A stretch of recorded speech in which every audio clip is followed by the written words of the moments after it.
Perhaps we need some outside universal threat to make us recognize this common bound.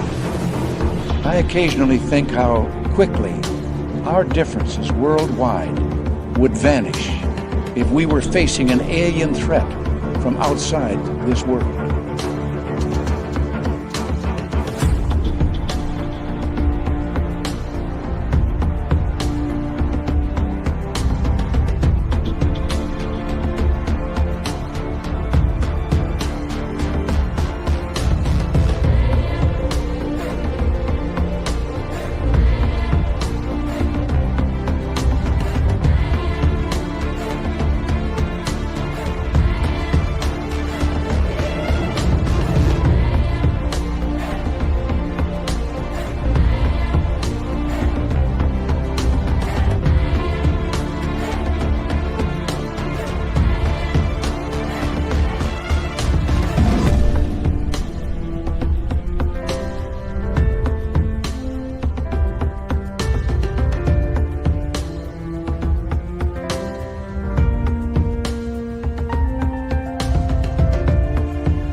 Good evening and welcome to the Thursday night edition of Spaced Out Radio tonight. My name is Dave Scott, and we have a really cool dude on, Sean Bond. There's not many people we've had on the air that have better hair than me.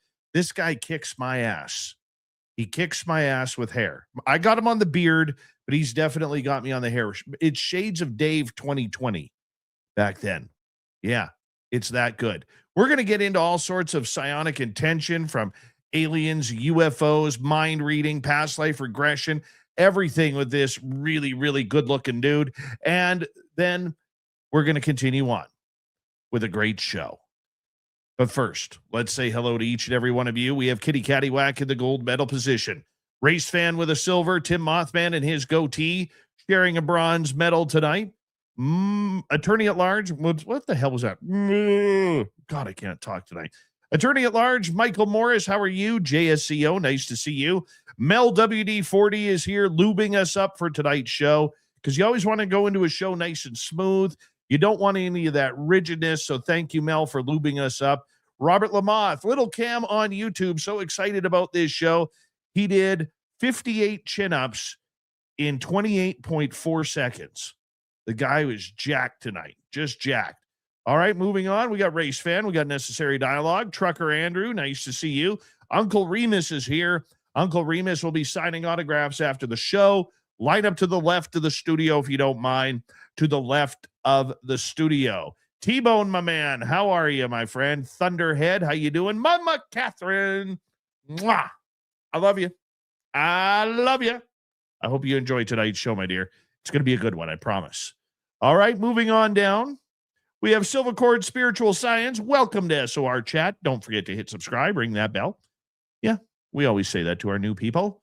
And who is next here? We have Operation Shutdown. United We Stand. How are you guys? Thanks for coming on in. Erica Stover, nice to have you here as we scroll on down through our roll call. East Coast Turnaround on X. Nice to see you. Let's turn that bad boy back on. Kurt M., nice to see you here as we scroll on down and say hello to Undead Jed. Good to have you here. Francis Tremblay, bonjour, monsieur. That's all I got for the French, my friend, right now. I'm sorry. But Francis will be signing autographs after the show as well. Line up to the right of the studio, if you don't mind. To the right of the studio. Be gentle. This is Francis's first time signing autographs. Make sure you stay in a line so it doesn't get too worked up over the big lineup there. J True Seeker, Integrationing, how you guys doing?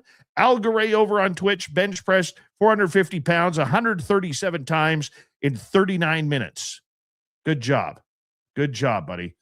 All right. Lightwalkers, nice to see you. And who else is here? Flat 6. I'm Hardcore on X. Nice to have you here. Luscious Jules, nice to see you. And let's get the radio side going, shall we? Let's do it. Jaron Carter. How you doing, Jaron Carter? I see you. Hello and welcome to the radio and podcast side of Spaced Out Radio tonight. My name is Dave Scott. Good to have you all here as we get ready for Sean Bond from psionicleague.com. Psionicleague.com. Yeah, we're going to be in for a good show today. Promise you. All right, who's next on our YouTube chat? Oop to Joe's Bane. You've got Psionics. Yes, you do. And who else is here? Sasquatch Guy. How you doing? Nice to see you. Fap Nuts. Good to have you here. Kitty Caddywhack, thank you for kicking off the Super Chat tonight. The Super Chat is a wonderful way to support what we do on this show on a nightly basis. So, Kitty, thank you very, very much. Sweet Donna C. and Moody Mongol, how you doing? The lovely Laura Elizabeth, thank you for coming on in. Benno, nice to see you. Walter, good to have you here. And I'm going to run out of time here. Shadow Feather, nice to see you. And the store is open on our website, spacedoutradio.com. We do not have ugly swag, people. No ugly swag. Check this out. I'm wearing mine right now. Just got it today. Throw those horns up. Let's rock.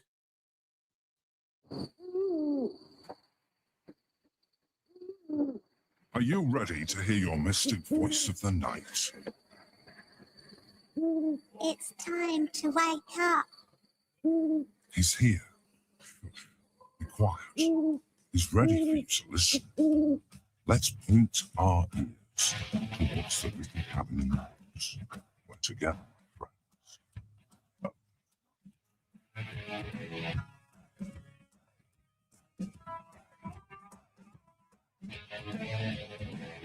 It's time for Spaced Out Radio with Dave Scott. From the mountains of central British Columbia to you listening around the world, this, my friends, is Spaced Out Radio. I am your host, Dave Scott, sitting in the captain's chair of SOR headquarters. We welcome you to tonight's show on our terrestrial affiliates around North America, digitally on every major podcast network. Our website, spacedoutradio.com. We have a plethora of features for you. Rock out to Bumblefoot. Read the news wire. Check out our swag as well. You can follow us on X at Spaced Out Radio, Instagram at Spaced Out Radio Show, and on Patreon in the Space Travelers Club. Tonight's show is brought to you by Chive Charities. Help make the world 10% happier by visiting Chive Charities today. You can find them on our website.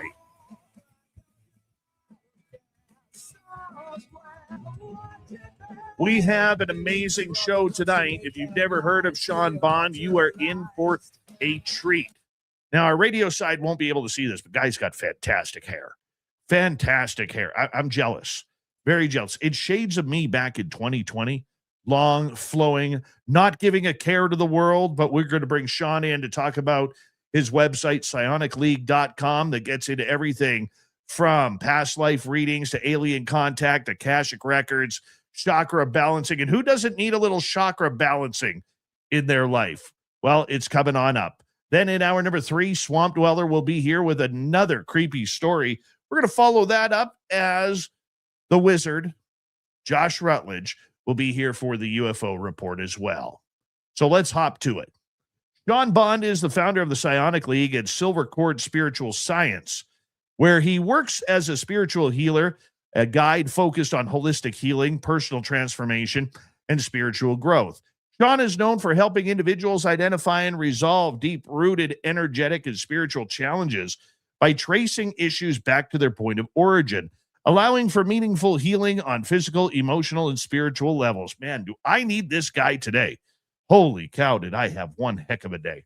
As a problem solver and spiritual conduit, Sean teaches multidimensional awareness and interaction with the higher functions embedded within the individual energetic and spiritual framework. His work centers around accessing what he describes as the body's innate operating system. We got to learn about this. Oh, we got to learn about this. If you want to learn more on his website, it's psionicleague.com. Psionicleague.com. Let's bring him on in. The beautiful haired Sean Bond. Welcome to Spaced Out Radio. How you doing, my friend? Hey, welcome. Thank you all for coming. Thank you for having me. This is a beautiful, very conscious, aware crowd. So I'm excited. The vibes are good tonight. And yeah, it's going to be awesome. We're going to get really pumped up with power and awareness. And every one of you is going to get a huge, like, consciousness boosting upgrade. All the things we're going to go into, all these abilities. It's going to be fun. And thank you for the hair comment. Appreciate it. The secret is Ormus. I make my own and an alchemist. And also, you definitely beat me in the beard. And yeah, I'm just like a little grizzly bear, and you're the more deadly polar bear, I'd say. Oh, that's true. That's true. You know, I think we're one-on-one here, and you know what? I'll teach you how to grow a good beard. You're almost there. You're almost there. You know, you got to just power through. That's all it is. You shape it and power through. That's what it's all about. I'll be honest with you. I'm sick of my beard. I really am. But I'm continuing it because, well, I'll tell you. Antenna. I will tell you why I was literally thinking of shaving my beard next week. I was.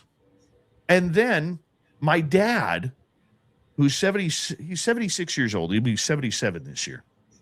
He drove up. He lives about 4.5 hours away. He drove up today and he brought the Christmas presents from my daughter down on the coast. Okay. And my daughter, she'll be 27 years old in 2 days.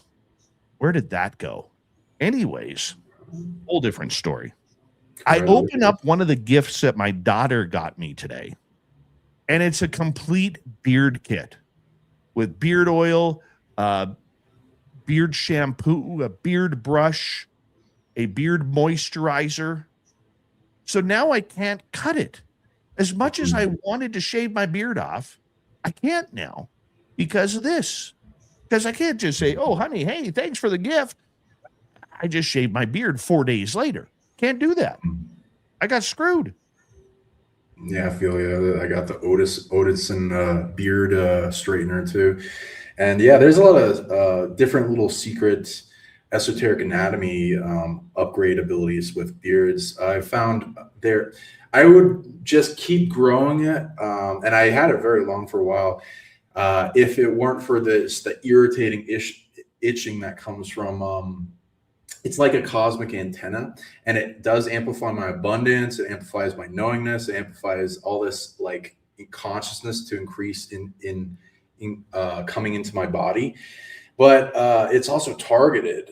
So I got to keep clearing it. And so it's like the maintaining process that's a little bit irritating, right? Tell us about you. We're all learning about you tonight. This is all about you for the next couple of hours. How did this journey begin for you?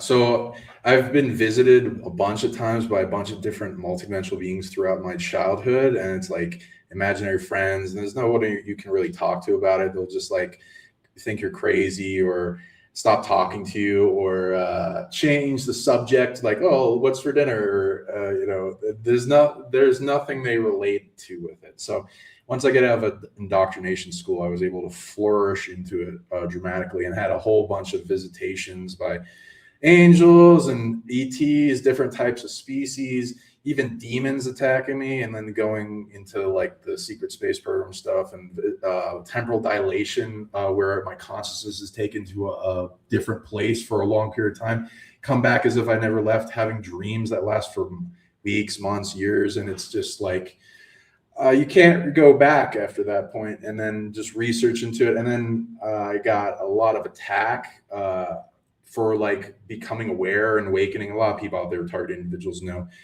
it. Then I had to learn how to counter it because things were shutting down my organs and trying to kill me and stabbing in the heart and stuff. So I learned how to stop that. Then learn how to get rid of pain, this excruciating pain, and learn how to disintegrate that. Became a really good healer. Got well known as a healer. Learned how to heal people's debilitating back pain that lasts forever and there's nothing works. No painkillers, alcohol, nothing works.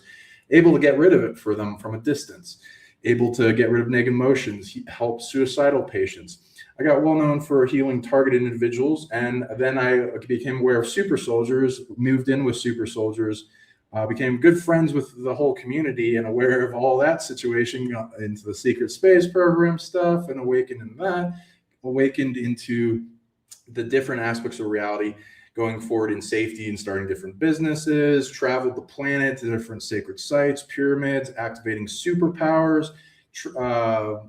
My career, Psionic League, is about reverse engineering superhuman abilities, superpowers for anyone, and then learning so anyone can learn the blueprint. Everyone's got gifts. They go their whole lives without opening their presence, and all this dormant power within you. And there's these generators, and they don't feel safe when there's all this attachment, and that's why detachment is the pathway to enlightenment in Hinduism, Buddhism. As you get rid of those things that make it not feel safe, and the generator feels safe, like a sun, it burns brightly and generates through the body and amplifies all these different senses and awarenesses and tech and ability to do things. And you expand into that. I've been doing that with telepathy, to be able to turn on people's third eye and get brighter, vision questing, astral travel, astral combat, learning how to take down multidimensional apex predators that are messing with the planet.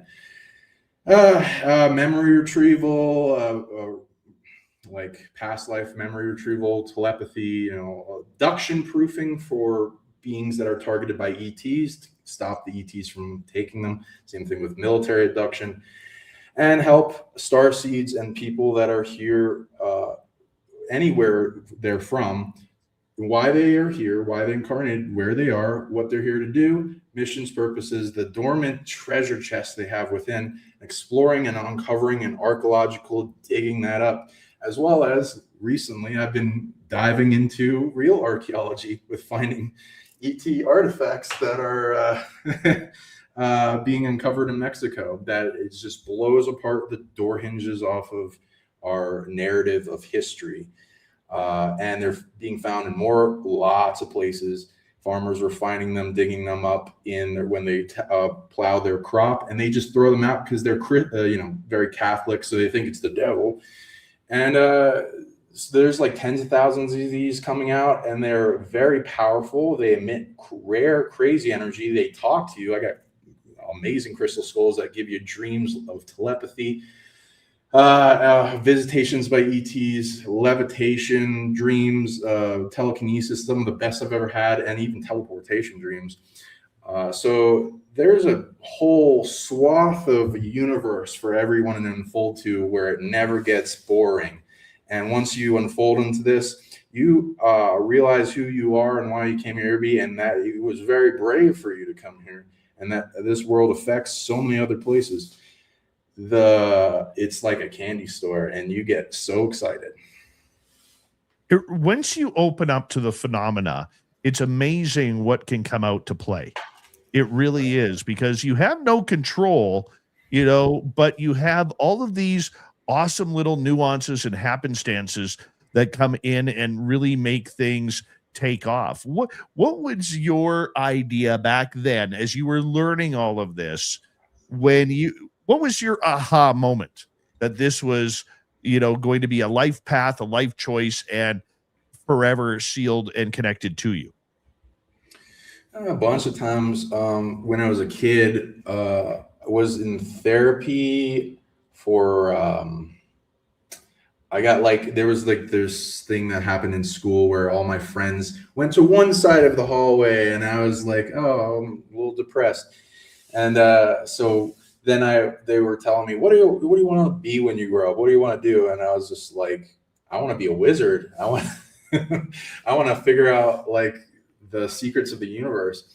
And I was hoping that somebody would come and be a teacher, but then I found out more that magic's been kind of killed off in this world and limited to like more of a darker variety that is low grade and limited, and it's been a lot of the wisdom keepers killed off. So eventually I had to just learn it myself through trial and error, and just like testing things on myself, like with what I said, where I would be killed. Things were trying to, like, I had, people have experiences where like, oh, maybe I interacted with ghosts or demons and stuff. I can honestly say at this point, with what I've experienced, there is no doubt in my mind there are demons that exist, and there are all kinds of spirits. Demons are like any type of ghost that's been around for a while, that's like knows all the tricks of the trades, and and become vampiric, stealing parts and pieces and energy, and is negative in no moral code, and doesn't know how to create its own light and love. So after I started finding out about that and questioning the reality of things trying to influence and control me, they started attacking me, and then started trying to possess me. And then I learned how to like compress the entity into one hand, and it started freaking out like crazy. And then part of my future self helped me with it, where it collapsed it into a portal and sent it away.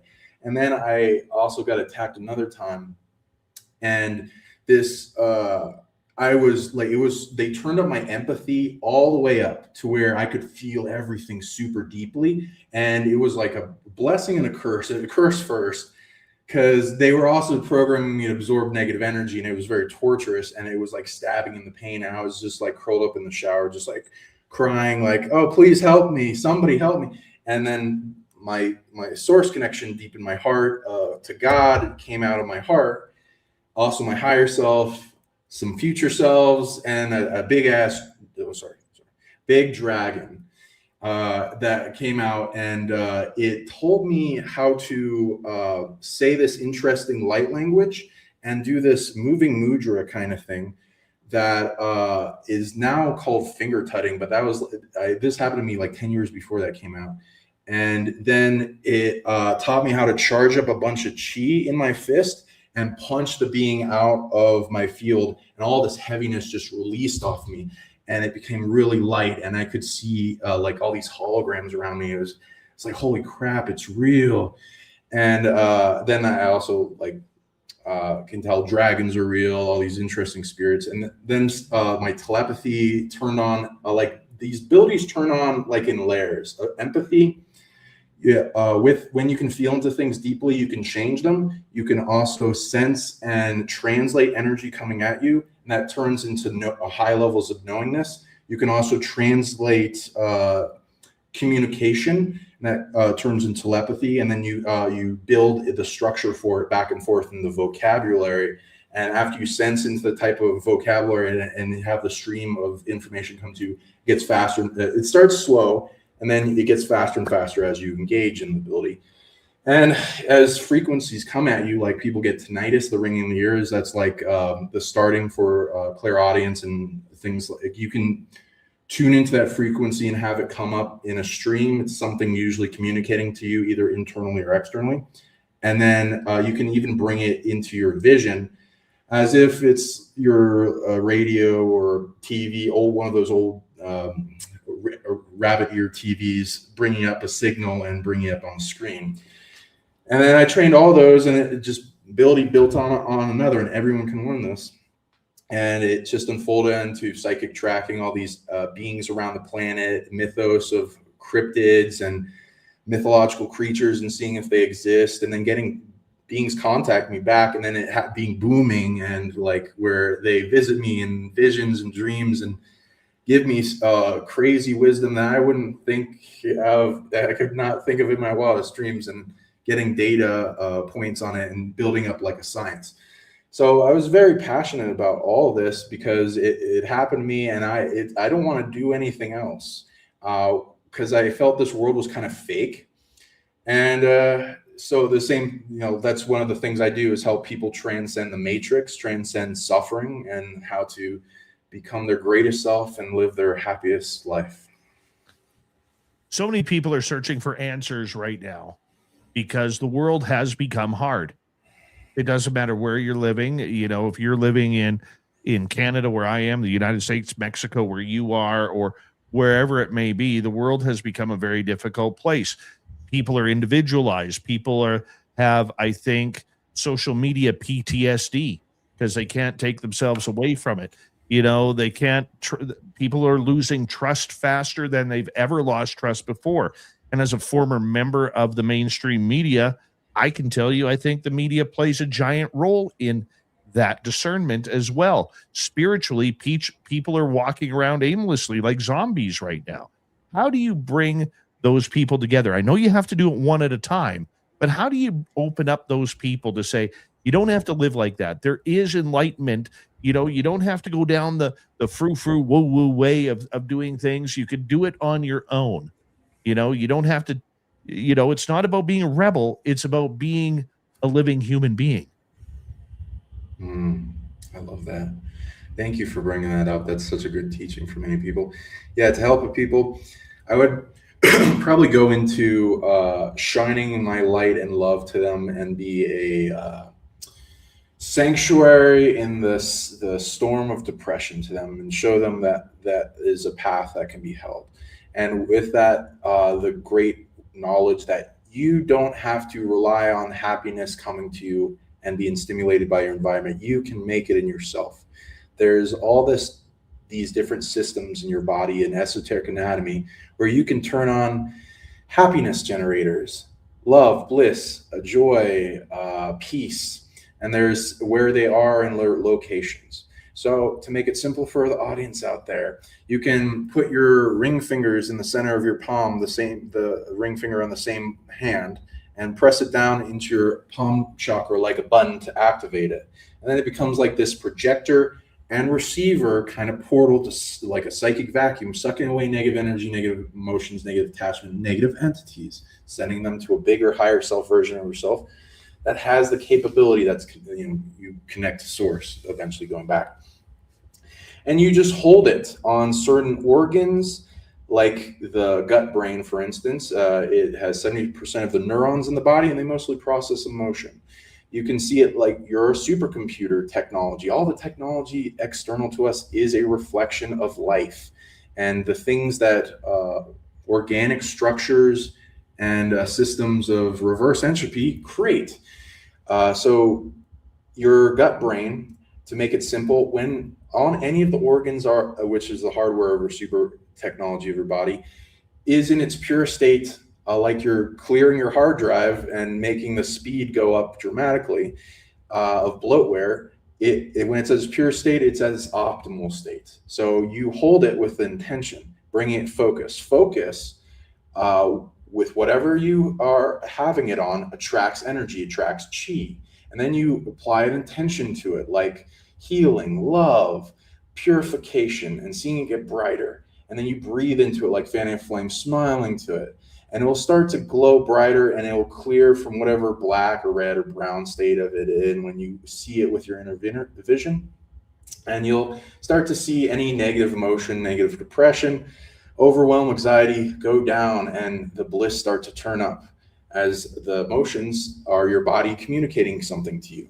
And the organs will communicate different negative emotions or positive emotions. And as you purify them of negative attachment, all these cords coming at it, usually they drain. A lot of things treat us like a battery in this matrix, unfortunately, because you're producing more energy than the sun with all the mitochondria you have in the amount of matter you have. And, well, like matter compared to the matter of the sun, version of you kind of thing. And you can purify attachment, the negative units of negative emotion inside you stored and compressed in the organ, and as well any negative programming or attachment based on maybe some entities or something, because you don't have to get that far until you're ready, because it's like whatever. Some people are like, I don't believe in entities. Well, they don't really care. They don't care. They'll just treat you like a battery. Don't feel bad though. They don't have that much power over you. That you're more powerful than anything that doesn't have a body, and they just get you to forget and overwhelm you with a negative emotion, so you go into fear or something. And you empower yourself, you hug yourself, make that light of infinite that you're connected to in your heart shine brighter and brighter, and fill it with love, faith, and gratitude. And it's going to burn like a sun and get brighter and brighter and power whatever you need to do, and support multiple abilities and overcome any threat coming at you. And then you can practice your abilities with different oppositional partners that are holding you back. If you're not flying, you're not having super strength, you're not super intelligent, then there's some type of limitation layer attachment to overcome. Transition. Sean Bond is here on Spaced Out Radio tonight. His website, psionicleague.com. When we return, How do we gain more power over the mind when so much is pulling us all around? We'll be right back on Spaced Out Radio.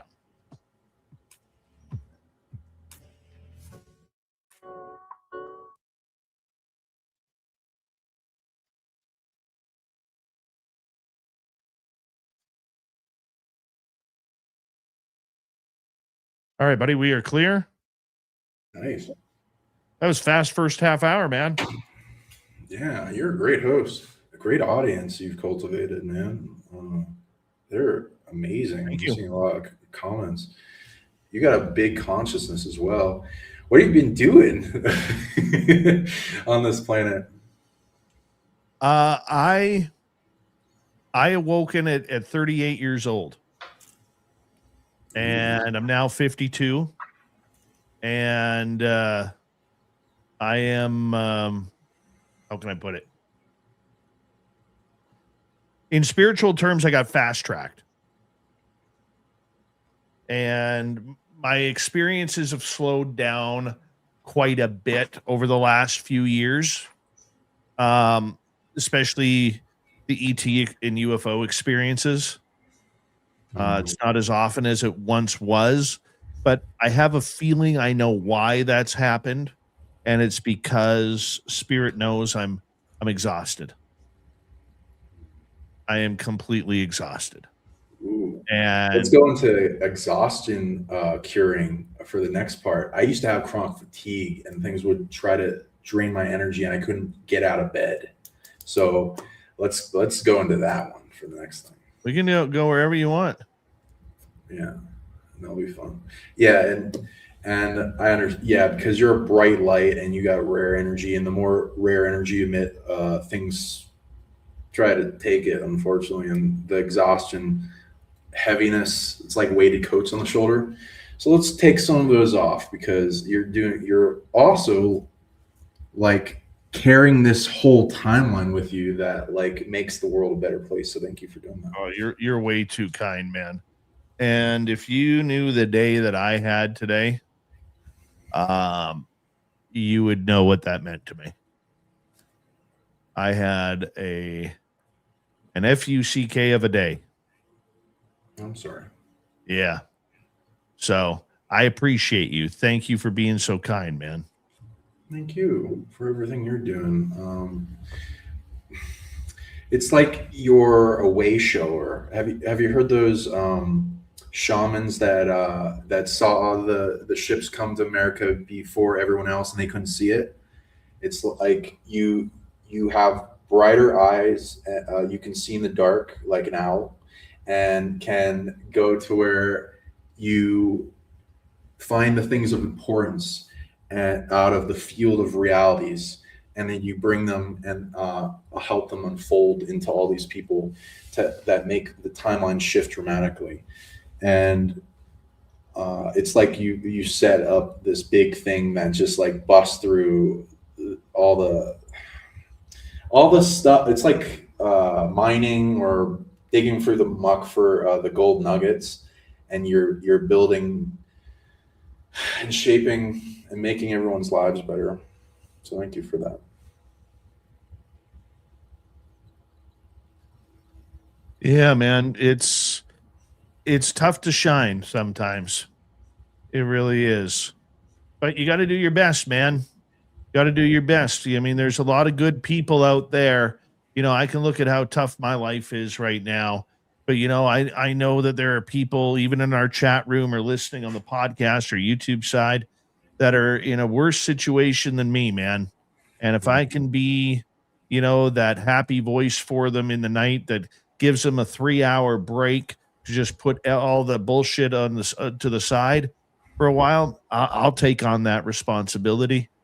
You know, I'm good for it. My shoulders are big, you know, so it's good, man. I will say this. I know that I'm blessed. I got really good people around me, really good people. And that includes the audience. Yeah. And you're not a normal person either. From what I can tell, and I'll go into this for the show. The most thing that's so for me, what cured my exhaustion, chronic fatigue syndrome, I found different things that cause fatigue. Both there's literal fatigue energy that's like draining. It's like a black hole. Fatigue emotions, which are like yin emotions that are like sadness, depression. It's like a void. It's also a black hole. It sucks. Like yang is explosive, like anger. And then the most common one is drain. Like, so something's draining. Yeah. And unfortunately, everyone on the planet pretty much is some type of attachment, and normies are very haunted.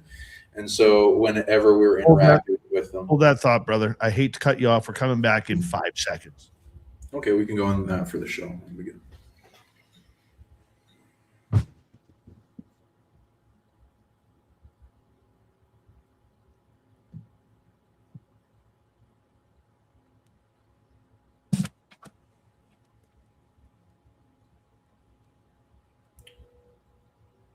We're into the second half hour of Spaced Out Radio tonight. My name is Dave Scott. I appreciate you tuning us in. Why? Well, because we're here every Monday through Friday night, and we love bringing the weird and strange to you. And, hey, somebody's got to do it, so it might as well be me. You know, it might as well, because I love doing this for you. I really do. Reminder to all of you that if you missed portions of this show or others, our archives are always free, and on YouTube at Spaced Out Radio, Instagram, Spaced Out Radio Show, and on Patreon in the Space Travelers Club. Let's get to our guest. His website is psionicleague.com, and we are talking with Sean Bond here, who is just a great, peaceful guy, man. I'm really enjoying the first half hour. If you had missed it, make sure you check out our archives. Sean, thank you so much for being here. Honored. Yeah, this is an amazing night. So thank you. It's gonna do a lot of things for a lot of people. Thank you for hosting it. Yeah, let's talk about whatever you want. I'm good to go into it. Well, let's go into the conscious contact. We hear that spirit, we hear that aliens, we hear even cryptids like Bigfoot, Chupacabra, and all of these beings can get into our consciousness somehow to communicate with us, to lead us down paths that we wouldn't normally go. Spirit has a funny way of trying to take control, of our, I don't know if it's taking control of our free will, but leading us down a path that is so unique, special, sometimes scary, but still a really cool path. Why does that happen? Okay, so a lot. So anyone out there, feel free to expand however they want in the things that resonate with you. This is what I've gleaned as truths for myself. So take it with a grain of salt if you want. So, and based on layers of things that I've accumulated from everyone, and the things that get to more of a solid base that I'm more comfortable sharing with, that has evidence that I've found replicatable through time. So with telepathy, there is a telepathic text message box or email box in your heart that's recorded every message that's ever been sent to you, and it's waiting for you to unlock in awareness of it and go through your messages, and then you start seeing some interesting things, like things from your ancestry through your DNA lineage contacting you, things in your soul family, like groups that you've incarnated in past lives with, or going from place to place, as even the Bible had with the Gospel of Thomas, belief in this, and where a soul comes into existence from multiple places, and old souls, commonality, and then there's groups like Starseed people, this is the word they use for this, where most wake people I've ever read are way older than this planet, to be honest. And they come from many places, and those places they come from know what this place is in some regard, and it's a solution to their problems. There's a big human experiment that's going on here, where at the beginning of the planet, there is a bunch of sources, gods, angels, archangels, adding their genetics to what we, different Sasquatch, Alma, and magic monkey races that we have coming, down the planet. And then the Anunnaki adding their genetics, which has both positive, a lot of neutral, and then some negative, including devils, adding to this big soup melting pot of 10,000 plus races in a single body of genetic tech. And it being an overpowered body skin suit to DNA technology to overcome most of the problems that all these races are dealing with in the multiverse, as a melting pot for the multiverse, and to bring peace to all those warring races, getting them to forget who they are so they can come to peace, and then also an antidote for all evil. There are a lot of things to it. So when you come here and incarnate into the race, sometimes take breaks and every now and again, there's a soul family that usually came with you, and they're monitoring the things. It takes a lot of bravery to come here. It's a bit of a meat grinder. It's very depressing. It's emotionally overwhelming. We're a very high level emotional species, to where one of the biggest purposes I read on everyone's purpose list that comes across my desk is why you came here. Well, to achieve a new level of love that's never been achieved before, that can only be achieved in a human body in this planet realm. And so there's a lot of things with that, because love conquers all. It's one of the oldest energies in existence, connects all things, and it amplifies every ability. With that is a super powered technology that's going to change the multiverse when it comes out of its quagmire and slush of limits, blocks, karma, curses, all the things we inherit from those 10,000 plus races. That is like turning our body in kind of like turning an iPhone into a paperweight when you give it to somebody that forgot who they are, like a caveman or something. So there's a lot to it. And then Sasquatch, very powerful race. When I look into the founder races that seed worlds and solar systems and galaxies, etc., the monkey lineages, ape lineages are overpowered, as their main factor is the founders of magic, which was never the first thing I would have thought of. I would have thought like dragons or unicorns or something.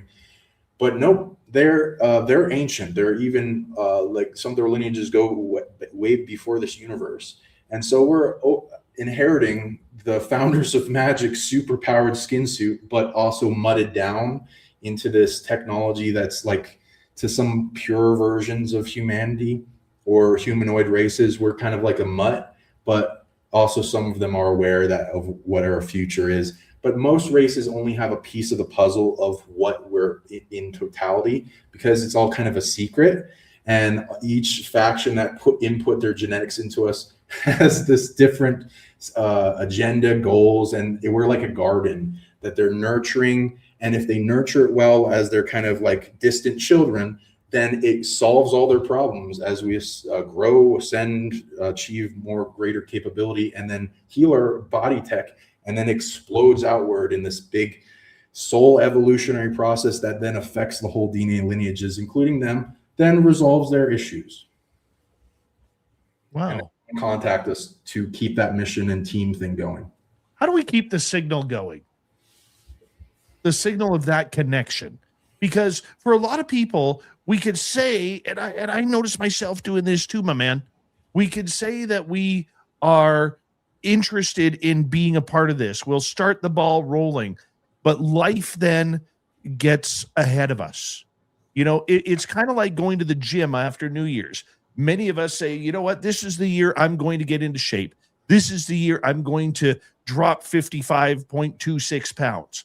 This is the year I'm going to make myself healthier and better for me.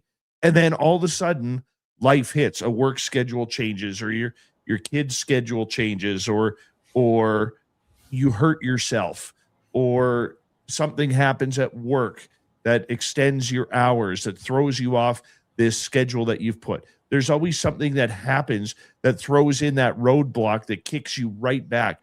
How do we find that spirituality when there is so much that we have to, try and drive around or over like an obstacle course? Oh, well said. Ooh, it's beautiful. It's absolutely an obstacle course. Yeah, training, challenges, weights that we learn how to transmute until they're no longer weights anymore and they just turn to strength.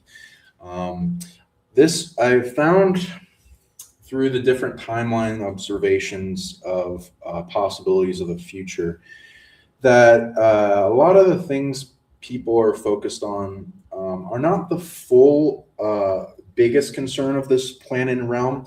So, like, people that want to get rid of all the demons off the planet. Apparently, that won't happen until we learn enough lessons to where they aren't needed anymore.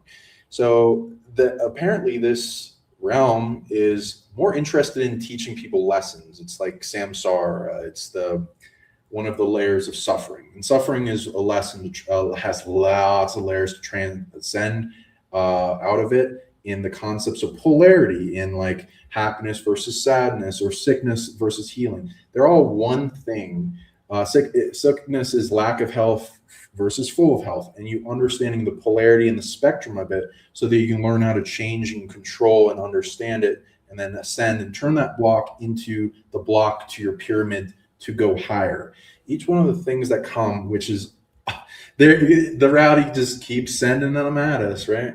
All these lessons, all these things for growth, challenges, are once we understand that this world and this hologram, this dream, this matrix, whatever, even if there is a side of evil on it, which we do want to understand and overcome and transcend that too, we can turn anything they send at us to a lesson.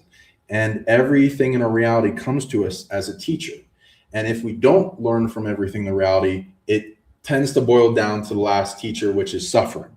So if we do learn from everything, like you and a lot of your lovely audience out there, then it starts to unfold to where all these signs and signals, and it's like the universe talking to us, and things start flowing, and it gets easier, and we start learning quickly around the challenge and the block and whatever's coming at us.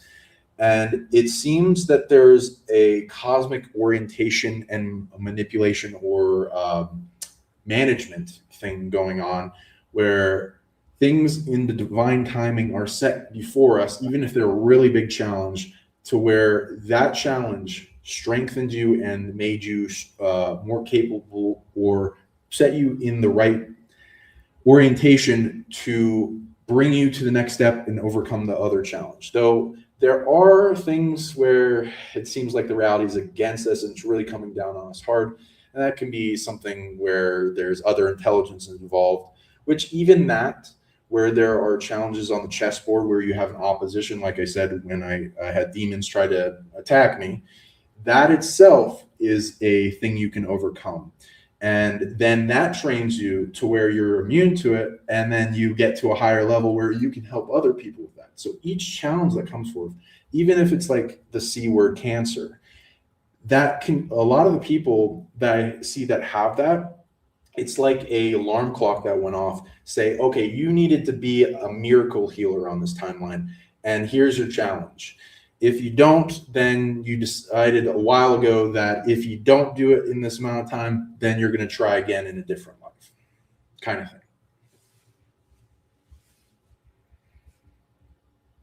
I can understand where you're coming from. For many of us out there listening, it seems like such a tough road.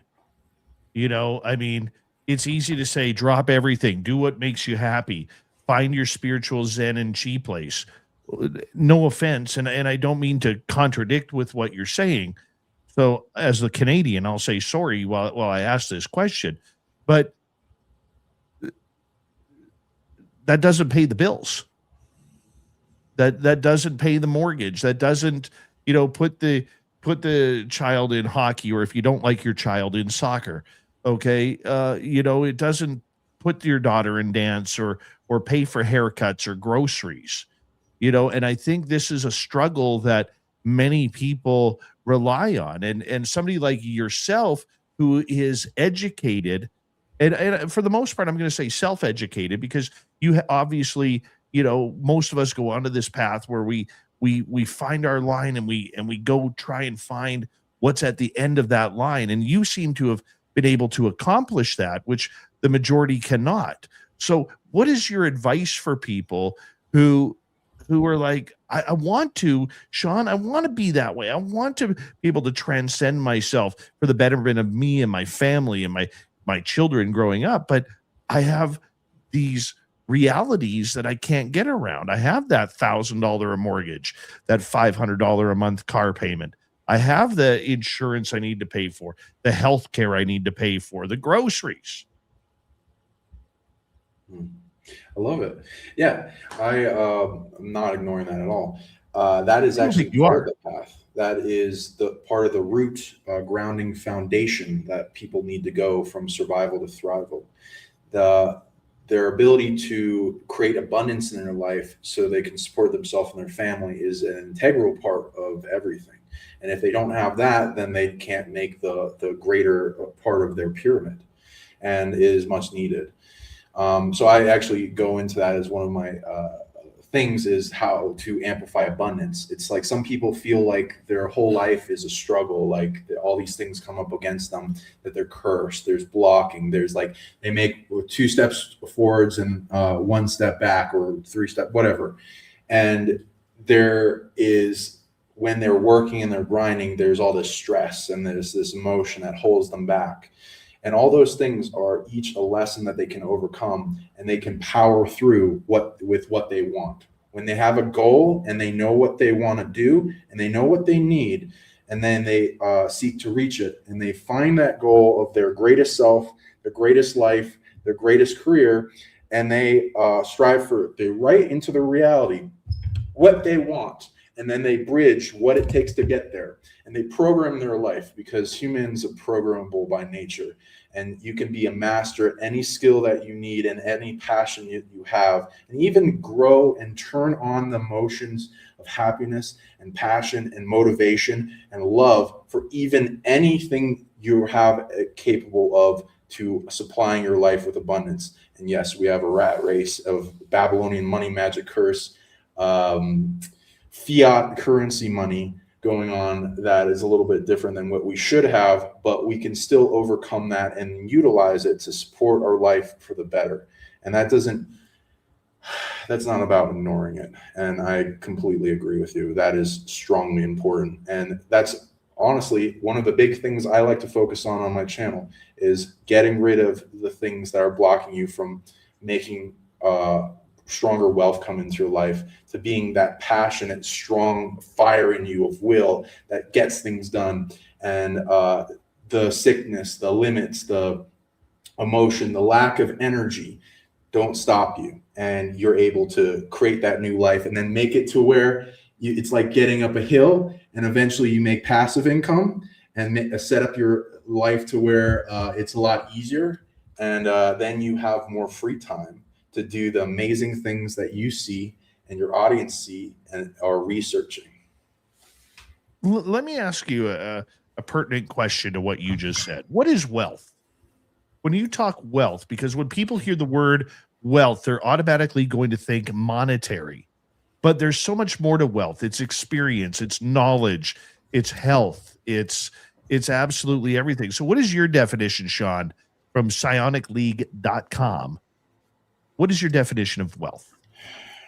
Well, there's a lot of words that I've researched into that describe wealth, and even currency that goes through the circuit of energy and power that is a value exchange between consciousnesses. The mon-I, the money, the one eye within that sees and exchanges and makes a circuitry, the eye at the top of the pyramid that goes into the source connection that then bridged throughout consciousness, this exchange of experiences and value that then go into like things like internal value, skills, fortune. There's like hundreds of words to describe this concept.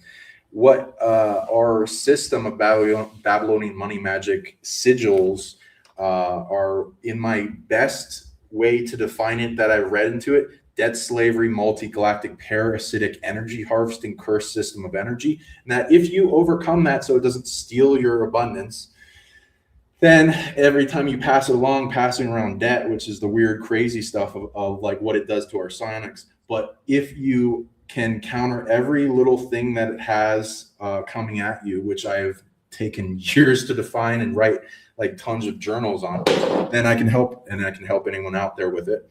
And then you can master to where it doesn't steal your abundance. It's what it is. It's like your reflection in the hologram of light, translated in your brain of interpretations of the reality, and like most of atoms are empty space. You know, all the holograms respond to your consciousness. That we all know about this with holographic theory. So these consciousnesses bounce around that are reflecting to us, and they simulate a reflection of who they are, and matter passes through us, and what interacts with us is 0.000.5% of any given space. So there are all these ways to shift the reality around us in reality warping. And internally, what you have within us reflects the external. So what you build in a lot of people, when they go down the pathway of ascending or whatever, or growth, enlightenment, you know, it's about like, a lot of it's about building up light density to where you have more light in you, and you're pouring out tons of power. It's like juicing up your supercomputer to where it has like the biggest generator supplying it with all the functions, and all the functions that have been dormant for a while start turning on. And you're able to be an antenna to receive more of your higher consciousness that's in the field of consciousness of all, and then access to more things.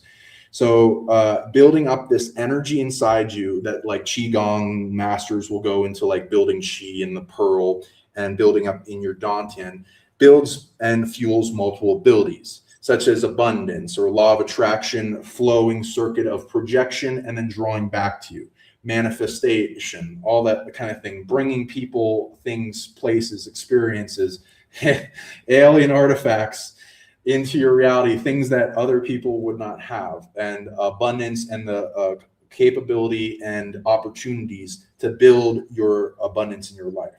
And so there's this strong sun that you can have inside you that gets strong, brighter and brighter, and full of more energy. And if you can cultivate that and fuel this circuit in your body and externally into your reality, then this can build abundance coming to you faster and stronger and at greater intensity. There are all these things in this reality that try to steal this energy that we store, house, bank inside ourselves, and like what we have with the Babylonian money magic system. We have about 2 minutes to go before we have to go to break. At the top of the hour, Sean Bond from psionicleague.com is with us. And when we come back from the break, Sean, I want to focus on connection, psionic connection, because I like how you use the word psionic, because it has become a UFO catchphrase over the last couple of years with the group Skywatcher, and them summoning UFOs or CE5 psionics, because Lord knows every government agency or potential government contractor has to change the wording to what we do in order to make themselves look more credible. So I'm curious to you, with the psionic aspect, what is the conscious contact with UFOs and ethereal beings? So you can do it in a lot of ways. I do it myself and have a lot of fun with it, especially at high levels of activity zones. Now, you can do CE5 protocol. I've also made a version myself that generates rare energies and gets you to a state of consciousness where more things want to talk to you. They have various sensing equipment to see who's ready, who's a good candidate to talk to, and all these things. And so if you match their criteria and you're not a threat, then they're more likely to. With CE5, it goes into where you're seeing yourself like an antenna broadcasting a pure heart, pure intentions, being of goodness, not fear, and projecting your location. And I recommend doing this at a place that you're willing to project that location, in case you get negative ETs that may be away from your house. But if you don't care, do what you want at your own discretion. And then you project your coordinates like you're zooming out from a Google map out to space, and zooming back in to the coordinates, and you speak your intention of wanting to make contact, and if anyone's out there, and what your intention is, and if they can show up to you and show a bright light. And some of them are ships, some are interdimensionals, extra dimensionals, and Great. everyone has this. John Bond, psioniclead.com. 1 hour down, 1 hour more with him. What a great show so far. Let's continue it, shall we? This is Spaced Out Radio with host Dave Scott.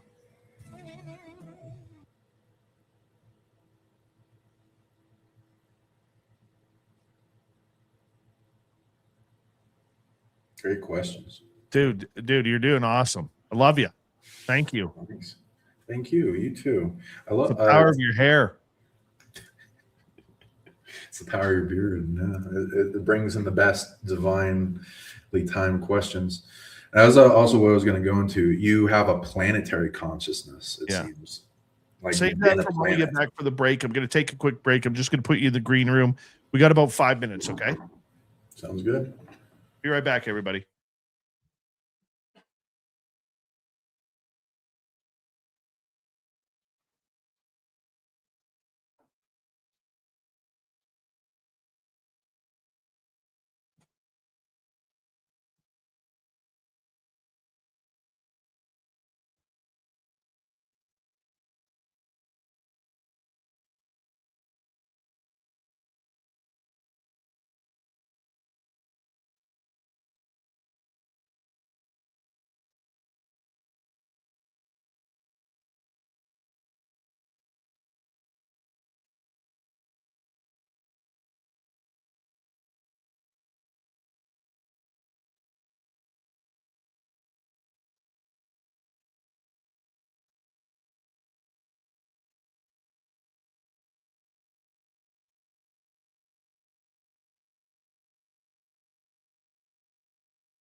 Right.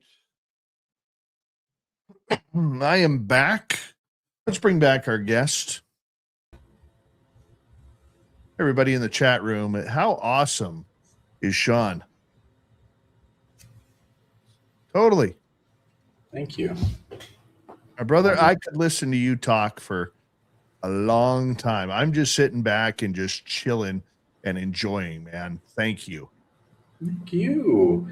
You got a planetary consciousness, so it's like I can feel the depth and gravity of your words and the experience and wisdom, and it unfolds into my mind all these pathways that will start unfolding in my reality more as like things that you've came across in your consciousness exploration that I will start seeing more and more. Have you ever like you came across something in reality and then it like as soon as you become aware of it, it starts just showing up more and more? Yes and no. It's hard for me right now. I just and I hate to use it as an exam as a reasoning, but I'm just so exhausted that I'm not noticing anymore. Well, I will notice once the snow melts and I'm back in the forest where I can just chill in nature. Hold on right there. We're coming back in 3 seconds.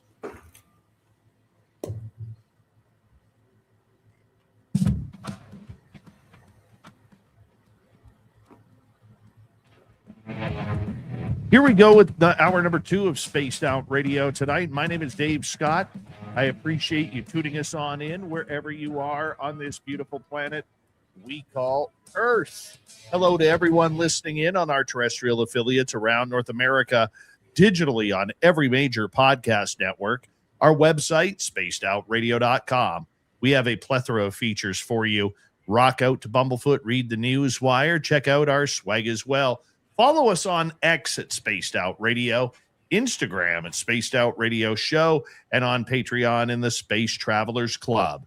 The Desert Clam has set the password for tonight in the SOR Space Travelers Club. Weird word. Weird word is your password. Use it wisely, Space Travelers, as the Clam sets the password each and every night right here on Spaced Out Radio. Our guest tonight, Sean Bond. His website is psionicleague.com. And Sean, thank you so much for being here. You've been an amazing guest in hour number 1. I'm so looking forward to this hour. Honored. Thank you for having me. You're an amazing host.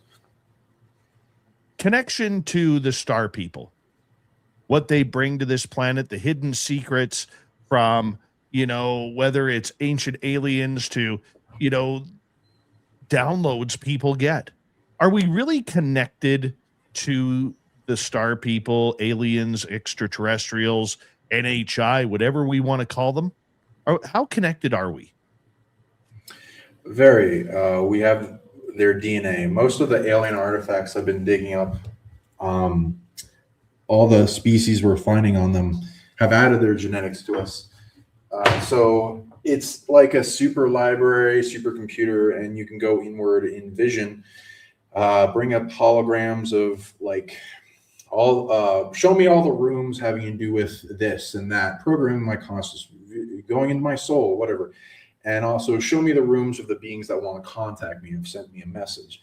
And you can bring them up in different ways, especially with technology that you've seen and heard and our examples. Your consciousness is very intelligent, super consciousness.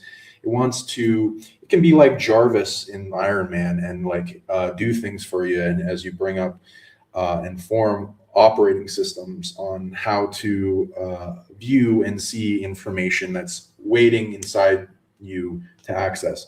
And a lot of the contact when it's fuzzy, because there's all these limits and blocks put on us, like a matrix trying to hold us in, keep us asleep and harvest energy off us and keep us fueling its global narrative since the fall of Atlantis with these dark system predators that were incarnating as light beings to retake the planet to make it more harmonious. And it's a lot of missions that a lot of species do when they incarnate as a race on a planet.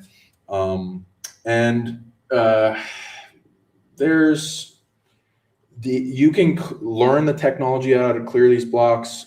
It starts as tinnitus. It starts as ringing the ear, like little pressures and nudges, like something blowing air into your ear, little tickles on the nose and the head and the beard, and things that either want your attention, the different sides of the lobe that lights up, and different ways things will contact. And there are a lot of testing, like, can you hear me now? Can you hear me now? And turning up and changing dials and settings on it, as well as busting through it through practice, is how I learned telepathy. And everyone can do it, especially if they have a good training partner. Humans aren't that great to practice with. You can, like, just testing, like with it's like Xeno cards or something. It's like the star, the cross, the circle, all that. But you're wanting to train with somebody that's really good at telepathy, like another species, your soul family, your ancestors, angels, source, earth mother, something like that. And then we're more strong in heart-based emotional telepathy. So if you're an empath, then that even amplifies things, where you can sense others' emotions. And you can connect your heart to a being that you want to talk to, send them a message, and then see if they respond, like a walkie-talkie. I start training people like with telepathic text message or email, then walkie-talkie, then a live Zoom call type telepathy, where it's like instant and strong and prevailing.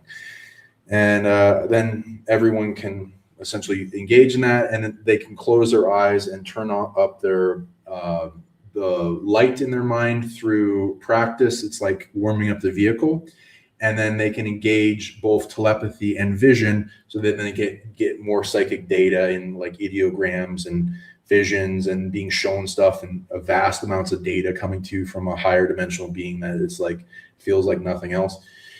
So we have this unlimited psionic potential that's greater than most ET species, but it has more blocks than them too.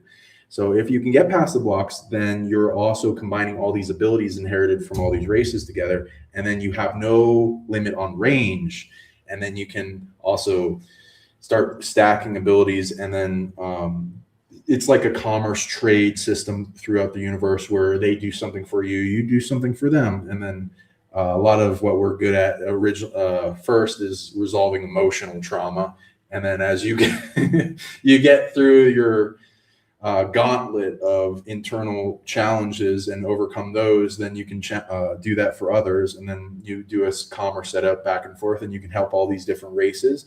And the more you're able to offer them, the more they want to come and contact you. Why would an alien want to contact us? What's the purpose? Okay. So I'll give you an example. So I've been in contact a bunch. One that was really prevalent was the Merthyr group, which is a type of gray with high levels of emotions as part of the Council of Five. They're a long-living species. There's over 4,000 different types of gray: light, neutral, dark. Some I don't like particularly because they didn't treat me well.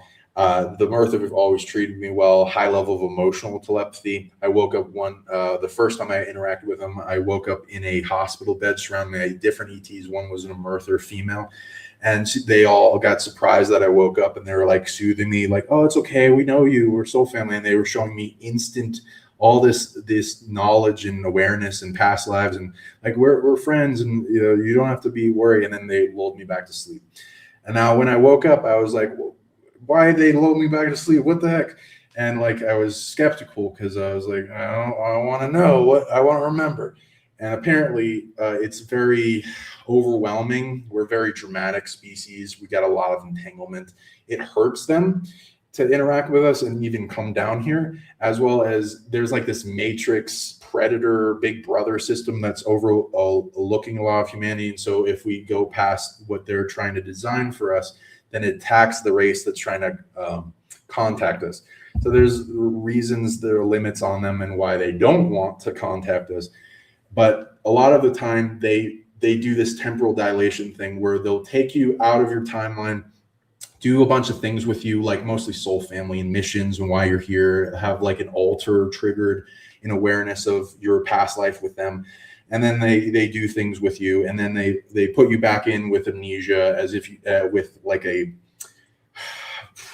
projected hologram scanning imprint of what you looked like when you were taken. So it looks like you never left at all. And so it doesn't interfere with this game and this strategy at all. So it's like, but there's memories, there's data, there's emotions, there's things that bleed over, and it feels like we age a bit, especially if you've been gone a while. Sometimes you get PTSD, and you don't know why, and it's weird. But sometimes there's negative abductions, like example. And so we got rare DNA. We resolve a lot of things for them. They put genetics into us as an experiment that like resolves their race. There are things we can learn much faster if we do the psionic pathway than they can in their capacity and limits can. And they see us as a big cure, also this planet. And there's an evolutionary blocker in a lot of species that limits, and they put a chess move here with us to get to when we evolve and grow, and this big explosion of soul growth happens with different events in the future, then that affects them.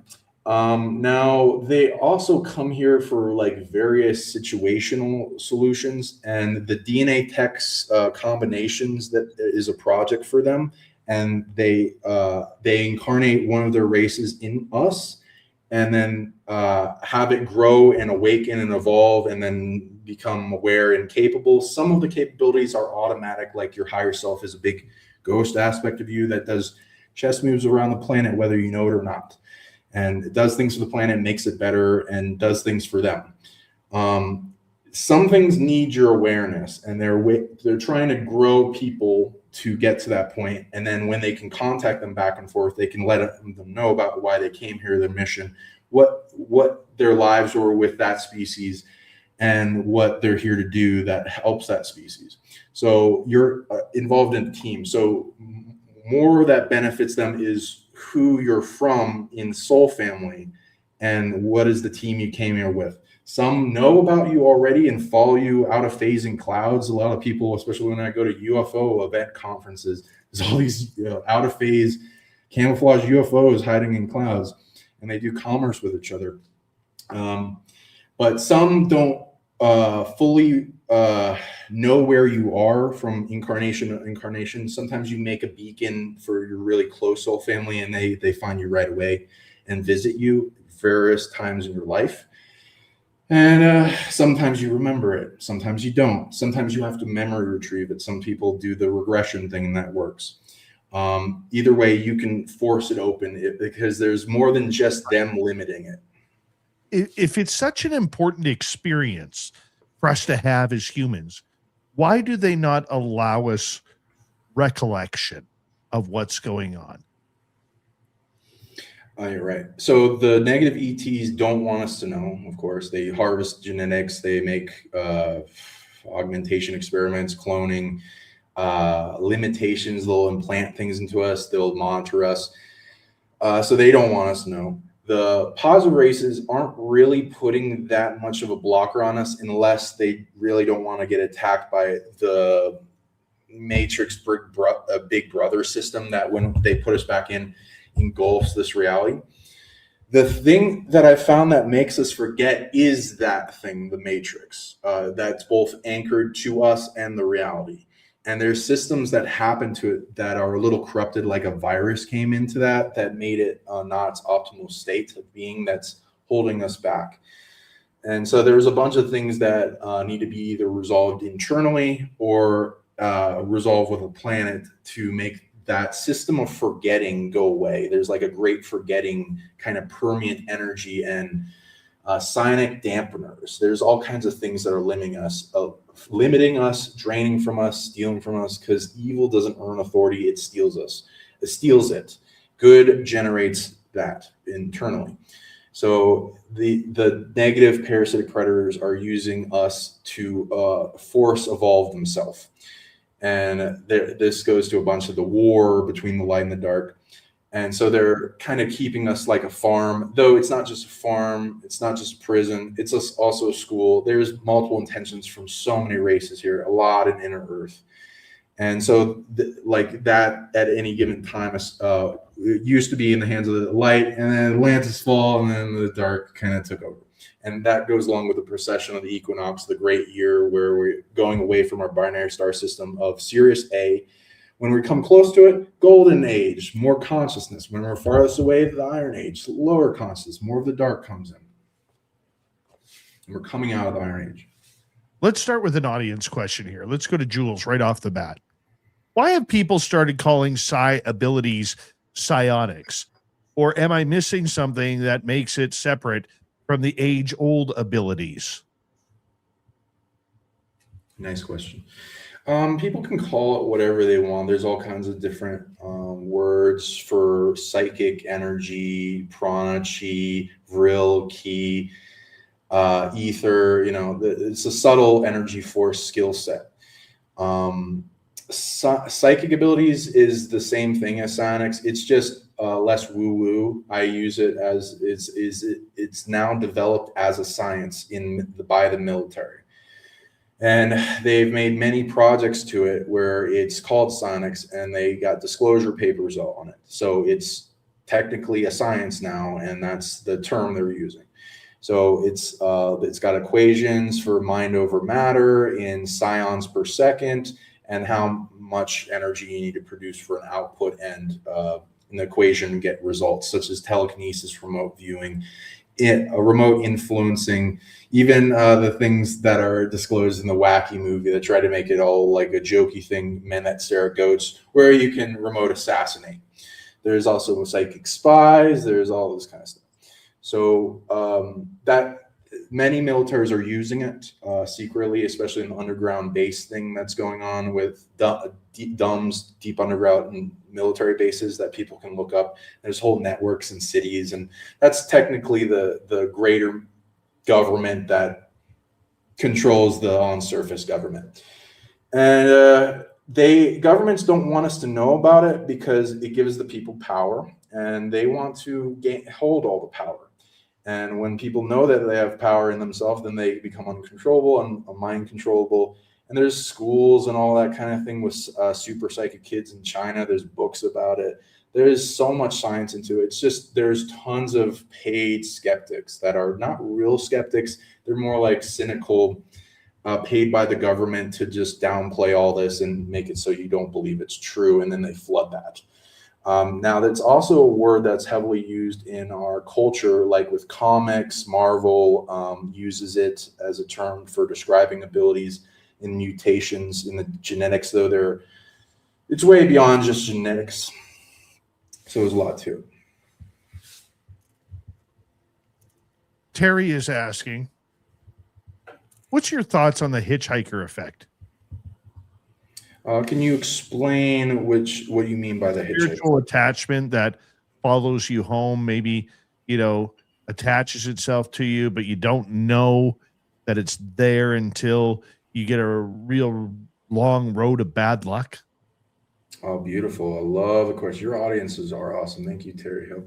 Yeah, that's one of the things I specialize in resolving entity attachment. I also learned clearing, banishing depossession, purifying houses and property and businesses. I've done that for a whole CEOs and stuff, and helping them to increase their luck, because it is a thing to take care of, because it's like the world is against you when it's very coming down hard, and it drives away customers, it drives away people, it makes people feel icky.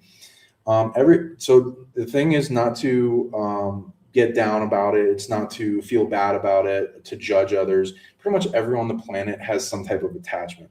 Now, it's not always in your face, like an entity right here. It could be at a distance, usually draining. If you're not at full empowerment and what you imagine your greatest self, there's some type of layers on top of humanity limiting us that eventually goes back to some consciousness of why it's there.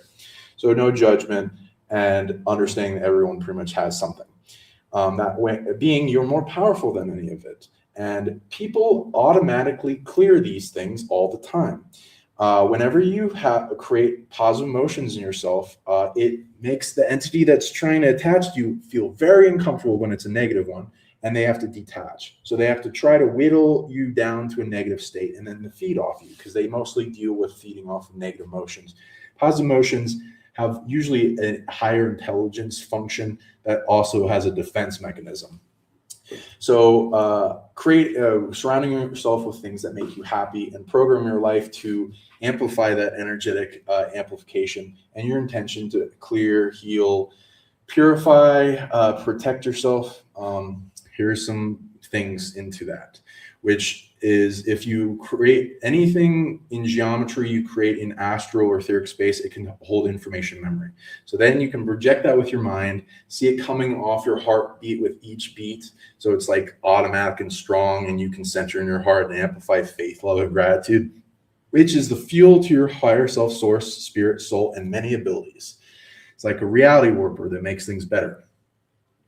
Faith is like the placebo engine that actually gets you to believe like a sugar pill cures cancer, and it sometimes has worked if you have enough belief. Gratitude is the fuel that like makes reality and abundance attract to you. And love really honestly does anything you want it to. Making that strong like a sun burning brighter, and then applying an intention to it, like bubbles coming off you. I'm camouflage, nothing to see here, no rare energy, just a regular muggle. Fortress, nothing can get in here as these pulses push everything out of my space. Offense, defense, loving detachment, detaching from things faster than they can attach.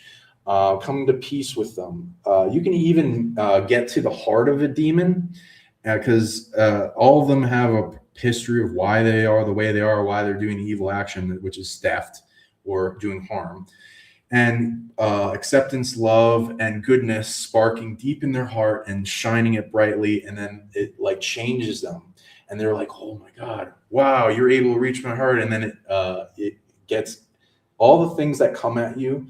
It's like when Jesus went around healing the sick, the blind, the ill. You're bringing all these broken beings back to health and healed, and then to where they can create their own love, and then they like you.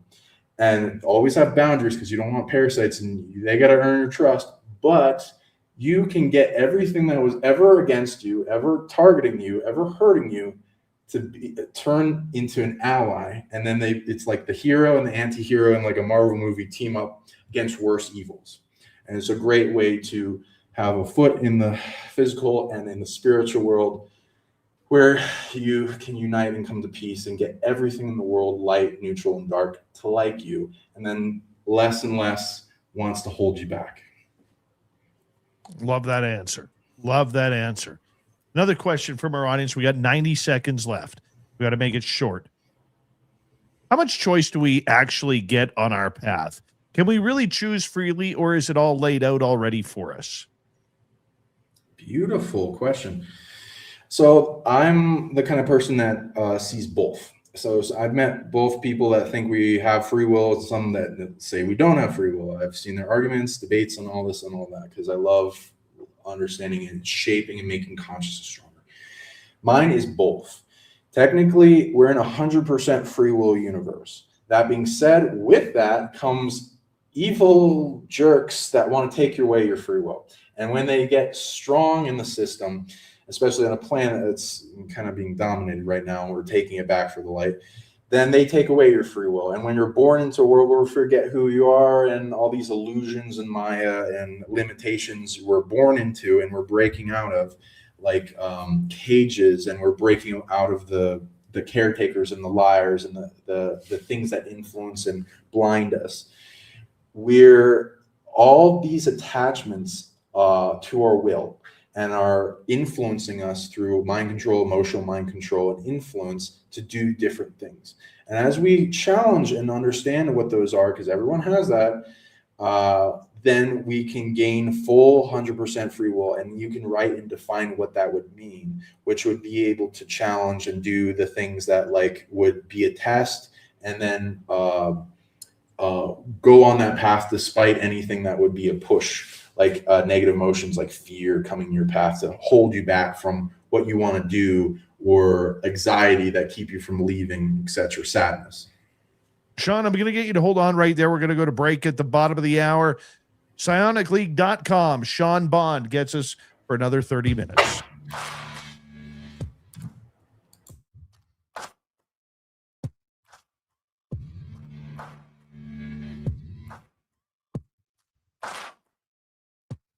Listening to Spaced Out Radio with your host, Dave Scott.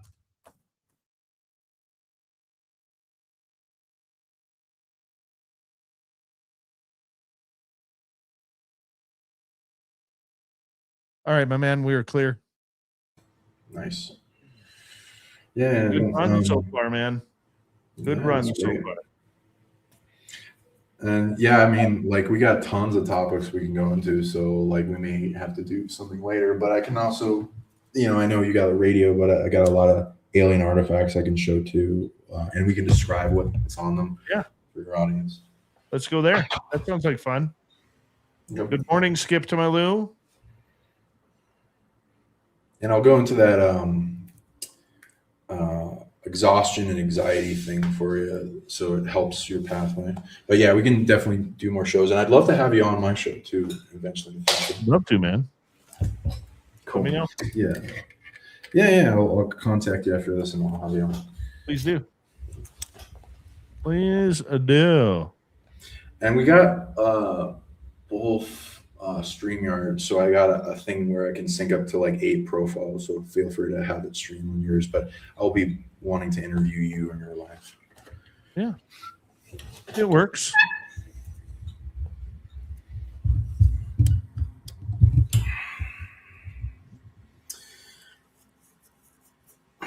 Do you like think about like who you've been kind of thing? Sometimes. Depends how deep. I used to. I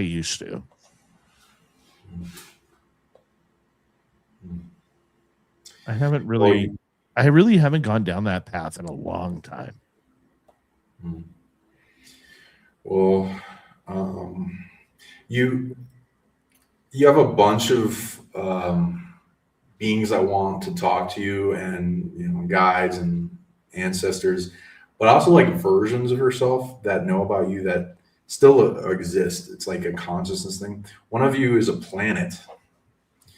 So that's rare. That's not many people have been a planet. So with that comes a lot of cool benefits. Especially if you can bring and fit some of that bigger consciousness that takes a lot of effort into this small body.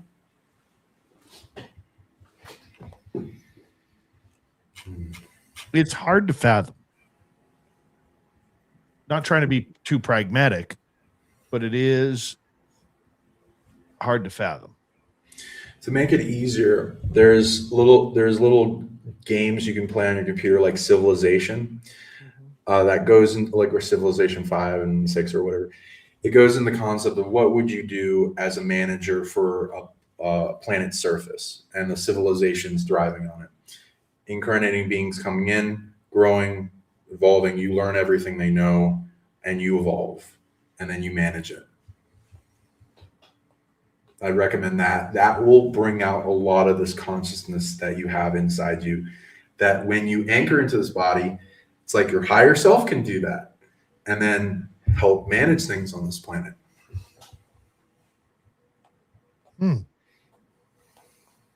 It's a fun game.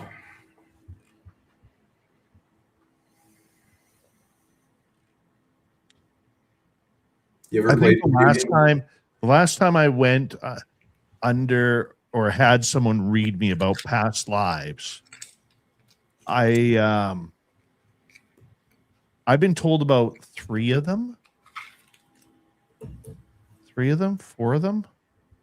Oh, if you don't mind, you want to share? We got about a minute here. One, I was a fighter pilot shot down in World War II. Shot down twice, killed in the Battle of Britain. 2, is funny because my daughter's birthday is in 2 days, and in like the 1500s, I was her like bodyguard. Another one was I can't remember if it's a young boy or girl where I fell in a hole and kind of tore both my knees up as a kid. And it's funny because I have a lot of knee and leg problems today. And I've torn both my knees up, in this incarnation. So it's weird. Here we go.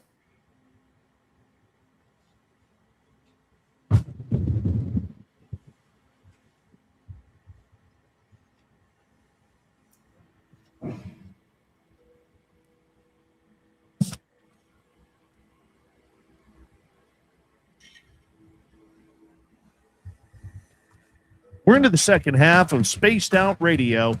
My name is Dave Scott. Thank you for tuning us on in. We love it that you're here. We love it that you wear tinfoil with us. And we love it that we entertain you each and every night. Sean Bond, psionicleague.com is his website. We'll get to him momentarily. But first, our archives are always free. Find them on YouTube or any major podcast network. Only thing I ask in return is hit subscribe, hit follow. That's it. I think it's a fair trade. Go to our website, spacedoutradio.com. Cool stuff there, including our swag. And on X, you can follow us at Spaced Out Radio, Instagram, Spaced Out Radio Show, and on Patreon in the Space Travelers Club. John, it's been a wild ride so far. The first 90 minutes, we have you till the top of the hour. Thanks for being here tonight. Yeah, honored again. It's your audience is so lovely and inviting, so I feel at home here. So it's great thing family you've cultivated. Now we're going to try something really cool here. Our radio audience will not be able to see it, but you have some pretty cool artifacts that you have collected over the years. What do you have that is really special? I can show you a bunch. So I'll describe them for everyone on the radio. So I'm holding up a crystal skull that glows in the dark in UV light. It is long skulls with a face apparatus with wings, and its tail goes down to a mermaid-like tail. Now, there are also UFOs on this skull of various points. And these crystal skulls, I've dug them up, and I can confirm that they're real, and they talk to me and appear in dreams and visions, and the ETs on them do too, and they got a lot of dormant stuff. I got multiple crystal skulls here. I'll show you. They're heavy.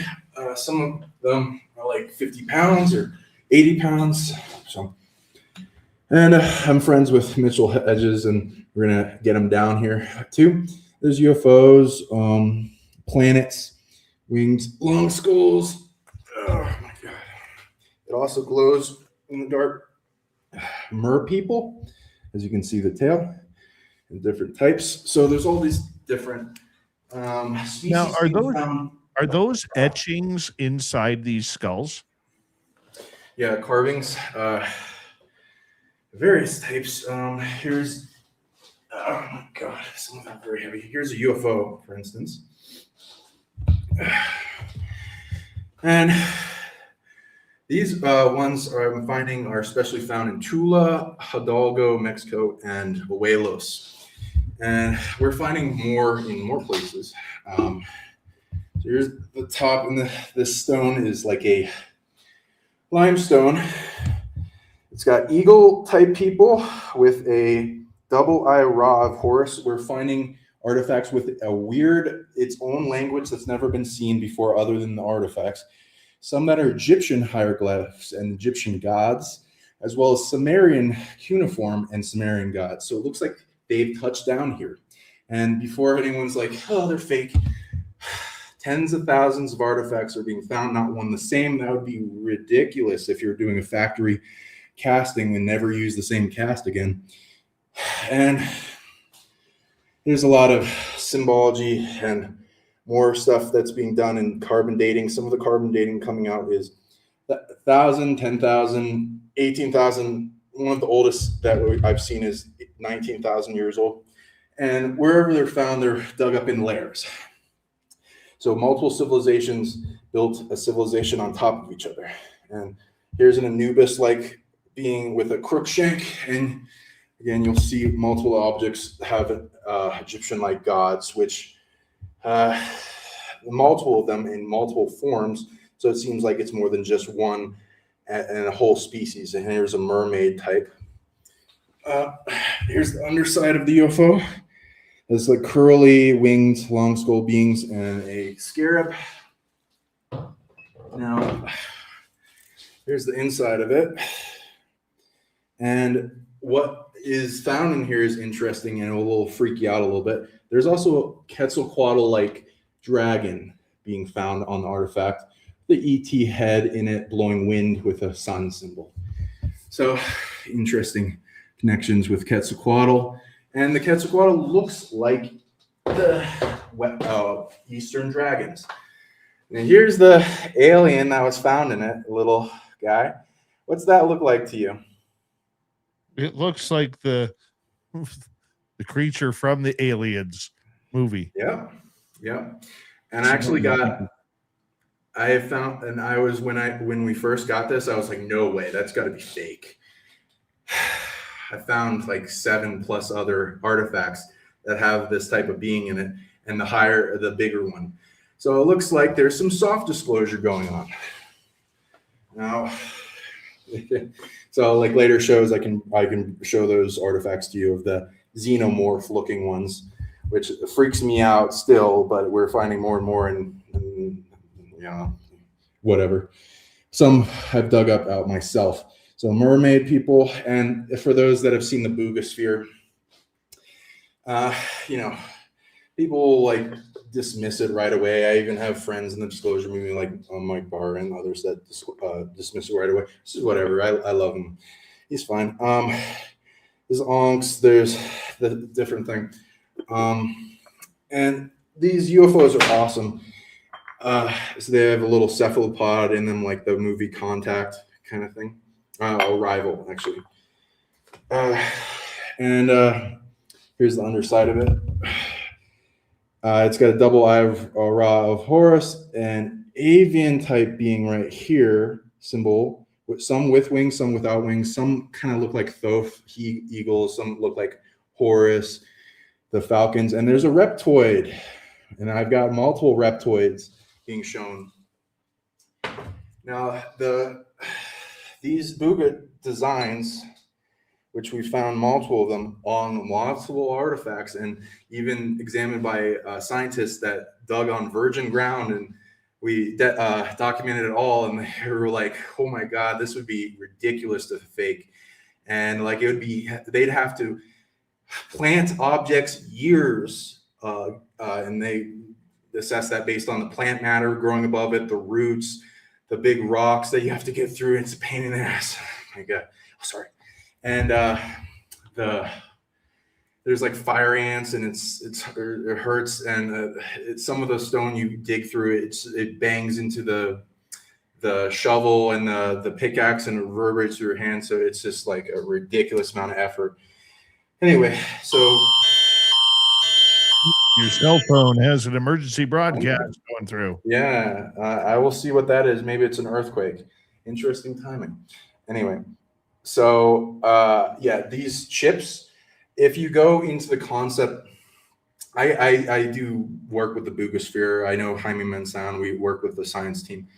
So I've gone to look at it all.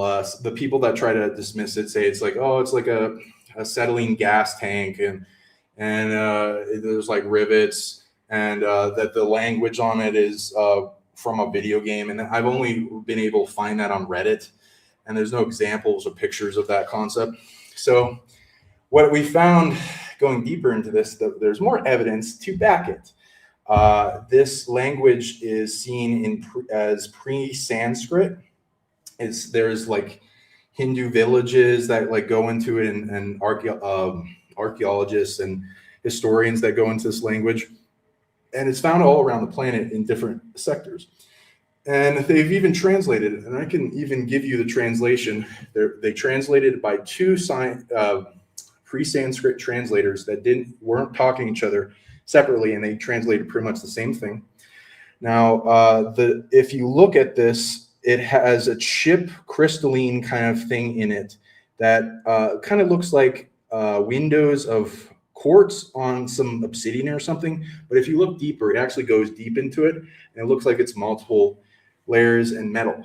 And I've even got a metal chip one, and it's like orichalcum, mixes of gold and copper and like the Atlantis metal. And there is the metal on the Boogosphere was scanned, and it's not used anywhere else. It's emitting and receiving a signal. It seems to have intelligence and an AI in it, and it's getting commands from somewhere else and is translating data. It reacts to people. So what I found with this one in this UFO is there's a dormant crystalline AI in it that is like a lower version of an AI that connects to a bigger one, and it acts like a pretty big artifact car key to a actual ship. So I'd recommend getting the UFO artifacts if you ever get a chance, because that might lead to some big adventures if you can learn how to contact that ship. I was able to psionically reboot the AI in it. They're dormant for the ones we dig out of the ground. And then it started contacting me, booms in the ear, like someone blowing air in my ear. And then it's like, who are you? How do you learn how to do this? And I told it about my life, and then it grilled me to see if I was worthy, and it tried to gain awareness of a bunch of history. And then eventually I told it a bunch of stuff, and then I was like, oh, we have internet. You can just look up our history. And I learned about that, and then it just asked me some conspiratorial questions that I can't learn online, like about civil wars and like what do we think about the artifacts. We don't. They just cover it up. And then it let me know that it was connected to a ship. And it wanted me to track down where it was, and I found it in like I used psychic tracking, and I found a ship in a mountain that connected to, and it automatically, when it connected to that in a day or two, it was sending like reboot signals to it, and then that contacted me. So I'm now talking with that. So I'll let you know what goes on with that. But I'm excited. I want to see what happens with that. Now, there's all things with levitation coming out, being reproduced in trying to reverse engineer the Boogosphere to figure out levitation. Seems to have a static, electrostatic, levitational field quality to it, the toroidal field emanating off it, and like this Tesla tower X-ray thing within it. It's if you see those fake posts of like there's an alien inside it, don't open it. Those aren't real. It has this ability to spin with momentum that's off center that appears to help it to levitate as it grows, and it's as it changes weight. It's been demonstrated as it spins to change weight and also heat. It's using a process that's similar to spiders when they emit. There's like a parasailing spider that emits silk, and it people think it's just catching the wind. The baby spiders, more catching the wind. Some of the bigger spiders, they don't have that luxury, so they go up to the tops of trees where there's electrical static exchange between positive electrons and positive ions, and negative ions, and the strands propel them upward, and they've demonstrated this scientifically in a sealed chamber where there's no wind and it being able to levitate. So there you can look up at electrostatic levitation, and there's like these tinfoil like frames that they pump voltage through, and they start lifting off. So that's a concept, and they're getting more data on it, and then they're making headway. So it seems to be a granted thing that happened where advanced drone monitoring AI system from an ET race was just happened to be statically electrocuted by high voltage wires, and then drop down for humanity to grab it and then make advancements with it, is what we're seeing. And it does interact on the bandwidth of humanity with telepathic signals, and it will contact you if you are around it and you impress it. Here's a really big one that I don't get to show many people often. It's one we dug up ourselves. I showed you the images of that. For people out there that don't know, this is like a 4-foot long skull, crystal skull that's like black, and it's got, oh my god, so heavy, it's like 80 pounds, sorry. Whew. It's got a chip on it of orichalcum at the top that's like a Booga chip design, and it's very intelligent. It will contact you if you contact it. It's a lot of upgrades it can give. Made my dreams better. It's got all these. I'm gonna get you to move it away from your microphone if you don't mind. Yeah, sure. Sorry about that. It's just really heavy. I can't hold it too long. So there's these long skull wing beings on it, and some have mermaid tails. Sorry, yeah, I'll let you fix that. Some that have on this other end a canine species that looks like Anubis, right here where my hand is, and it's got wings too. Oh my god! Okay, can't hold that too long. It's like 80 pounds. I don't blame you. That thing looks heavy. And have you seen the Stargate movies? No. Okay, the Stargate show, Stargate movies. So there's these concepts there, and there's projects to it called like Project Nile Dawn that people can look up, where they found things in Egypt. And the first Stargate movie, you can just watch that. It'll have a lot of soft disclosure of these gateway portals that are set up around in place of power, and sometimes the military captured them. I believe Saddam Hussein had one, and that's one of the reasons they went into Iraq, Iran, all that. And there's UFOs, and there's these long skull spirit beings on it, and there's like sigils in it. And we found multiple versions of portals and Stargate tech. Some just venerating a bigger mechanical machine, and some really big. And if you want, I can show you images of that I have on mine, but no pressure. While this is extremely interesting, how do you find them? How do you know the locations where these things are? Yeah. Okay, so I have friends on a lot of high places. I do conferences in the ET disclosure arenas. I met some various people that have run into this subject. First time I became aware of it was through Nassim Harriman. Since became friends with him. He did a presentation about them secretly, and it was leaked. And unfortunately, the farmer that gave him the pieces was killed afterwards. And that's why he stopped talking about it. So since then, thousands of all these artifacts are coming out, and they haven't been able to stop them. So I have no fear about that one. I moved to Mexico. I'm in Mexico right now with my girlfriend, and we go exploring a place of power every other weekend. We've been to hundreds of pyramids, and we've met various elders, and there are shops where sometimes they're selling these artifacts. It's very rare though. Some of the people just throw them out because they think it's the devil, like I said, like farmers when they dig them up. But some will buy them up, and then they'll start selling them. And then we'll ask them questions, and they're a little scared to talk about it. But when we do, we eventually meet them, become friends with them, meet the elders of a certain land that are caretakers of it, that know where these are being found, and they take us to the sites and to dig. And we're very skeptical about it until we, are involved and are in the ground and witnessing the very depth of how hard it is to get it to fake this. And so many are being found all over the place. So once you get into it and you dig enough, you will find this is real. But also know that there is a deep matrix around the planet that are really engulfing around people that even me, even now, it puts on me, oh yeah, these are fake. It like doesn't know. It's as if it doesn't know me, and it's just like putting the signal, oh, don't believe this, it's fake, you know.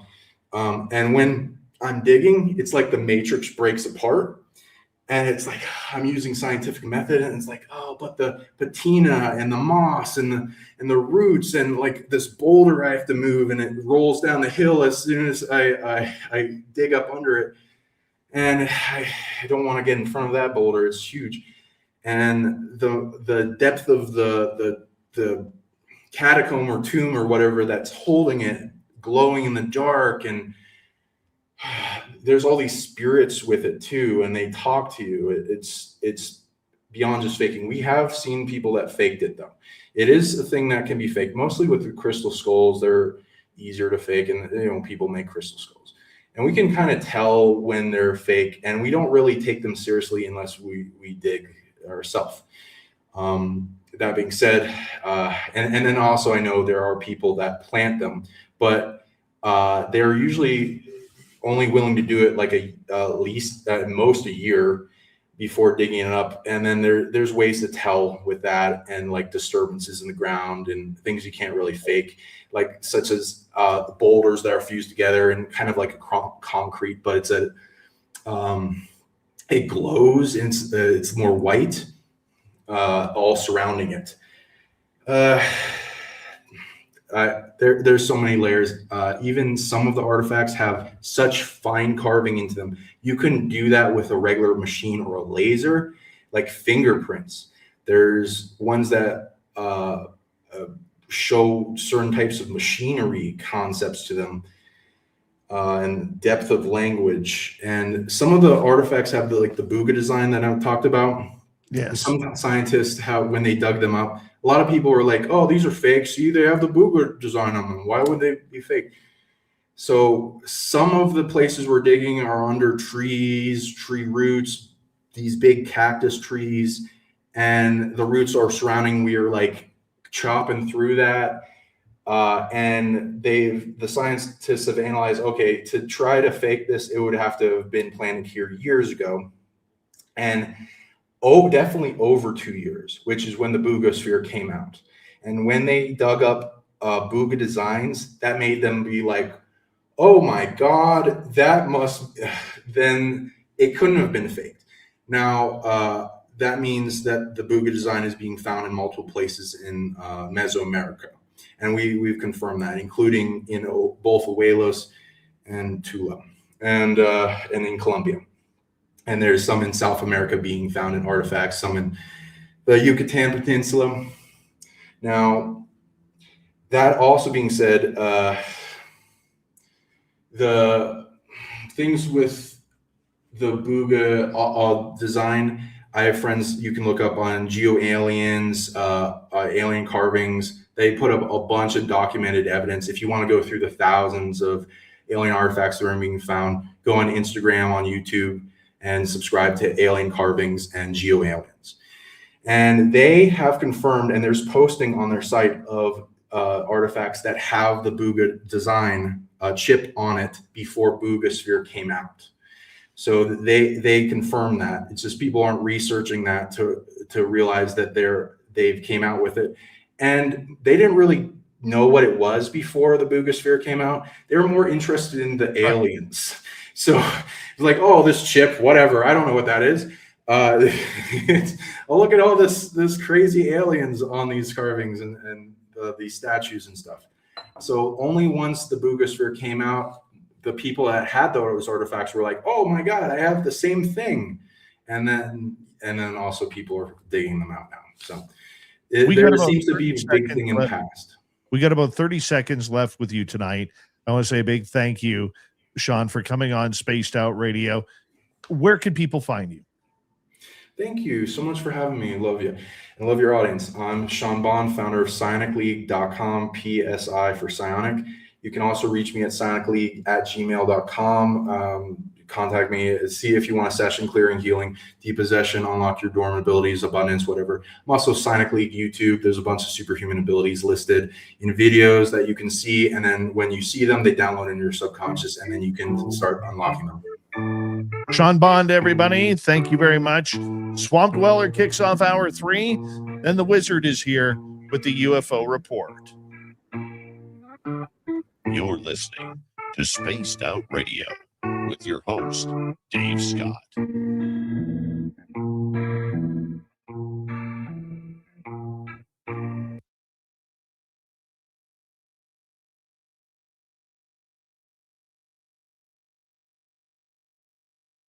All right, buddy. Thank you very much. Thank you. Love your guys' energy. So Appreciate looking that. forward to having you on my show, and then we're doing more possibly in the future. Got tons of topics. You can ask me anything. Even if you want to go into abilities and how everything works, I'm willing to do it because I got tons of knowledge and info, and it just keeps coming. So I'm very generous. So if you ask the right questions, you can get huge nuggets. I appreciate that. Abilities. Thank you, my friend. You take Thank care. you. Be Have safe. a Okay? wonderful night. I'll ask you soon for my show. Thank See you later. I look forward to it. Take care. Sean Bond, everybody. Nice guy. Very nice guy. I'll be right back. Hi, SJ. How you doing?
I am back. Let's bring in the wizard and say hello. Wizard, how are you? Hello, Dave and community. Let's say hello to Deborah Rooney, who is fashionably late. Anybody else jump in here late? No, I don't see it. Thank you tonight to Benno, T-Bone, and Kitty Caddywhack for the super chats. Greatly appreciate your love and support. Sorry I didn't get to all the questions tonight, guys. Tried my best. Thank you to T-Bone as well for gifting out 5 SOR memberships. Greatly appreciate that as well. Shop at our Spaced Out Radio store. Look how good this looks on me. Look at that. Chicks dig Bigfoot, man. Right there. Here we go.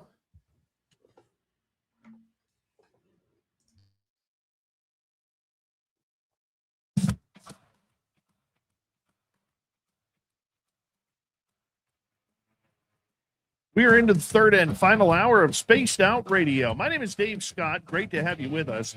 We have Swamp Dweller. We have Josh Rutledge, the wizard, coming in for the UFO report.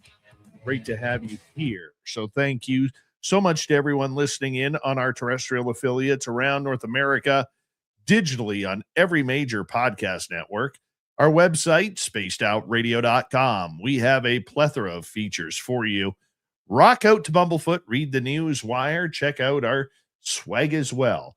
You can follow us on X at Spaced Out Radio, Instagram at Spaced Out Radio Show, and on Patreon in the Space Travelers Club. The Desert Clam has set the password for tonight in the SOR Space Travelers Club. Weird word. Weird word is your password. Use it wisely, Space Travelers, as the Clam sets the password each and every night right here on Spaced Out Radio. Let's head to the swamp.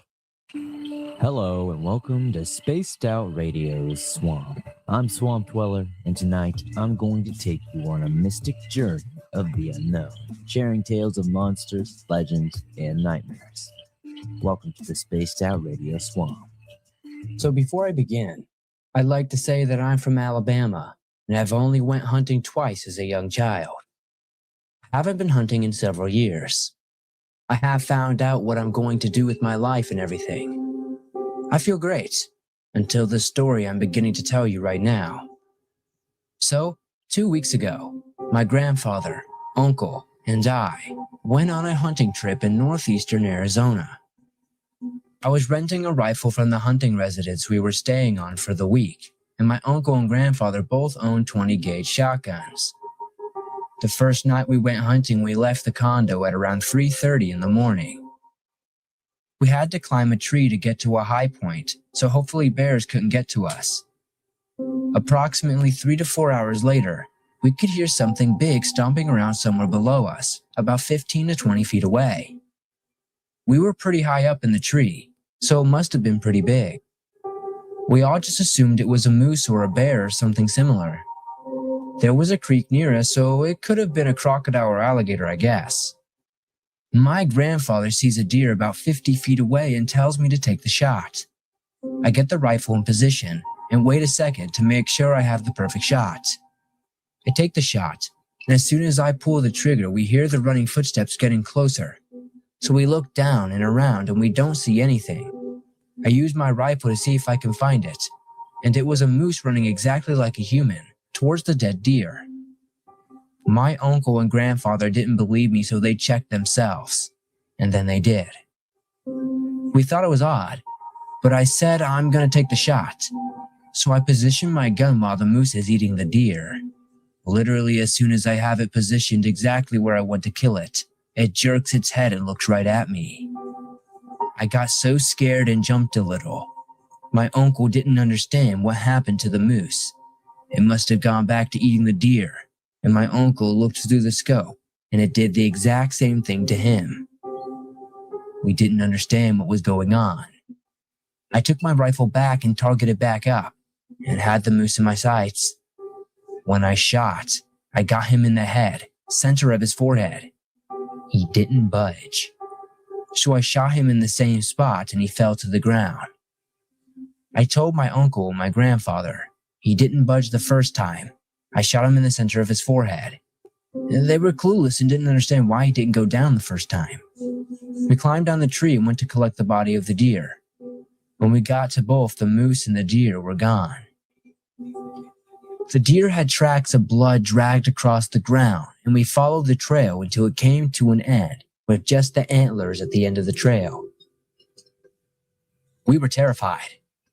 What animal eats another animal that fast, we all thought. We hear rustling in the bushes, and then all of a sudden, we hear rustling all around us. From the moonlight, we could see what was an illuminated deer running in circles around us. We were so scared. All of a sudden, it just got completely silent. No noises, and not even the crickets were making their sound. Then we book it back to the 3 four-wheelers. We hop on all of them, and they just wouldn't work. We couldn't get them to start. We heard running towards us, and we frantically tried to turn on the vehicles. After the 10th attempt to get it to work, we hightailed it out of there. The moose and its group of wolves and ocelots were running on their hind legs just like humans, and we went even faster. By the time we got to the end of the trail, they stopped dead in their tracks. We were all hyped up on adrenaline. We all stopped by the time we got back to the trucks, and we loaded the four-wheelers into both of the trucks. We drove back to the condo without another word. We agreed we would never speak of this anymore until we get back to Alabama. Thank you, Swamp Dweller, for another creepy story. If you want more just like that, head on over to YouTube. Type in Swamp Dweller, hit subscribe, ring that bell. Thousands of stories for you to listen to each and every night, so make sure you check it on out. From the swamp to the stars, we bring in the wizard for the UFO report. SPIRTUAL Radio presents the UFO report. The UFO wizard makes his presence known. Just when it's ready to go.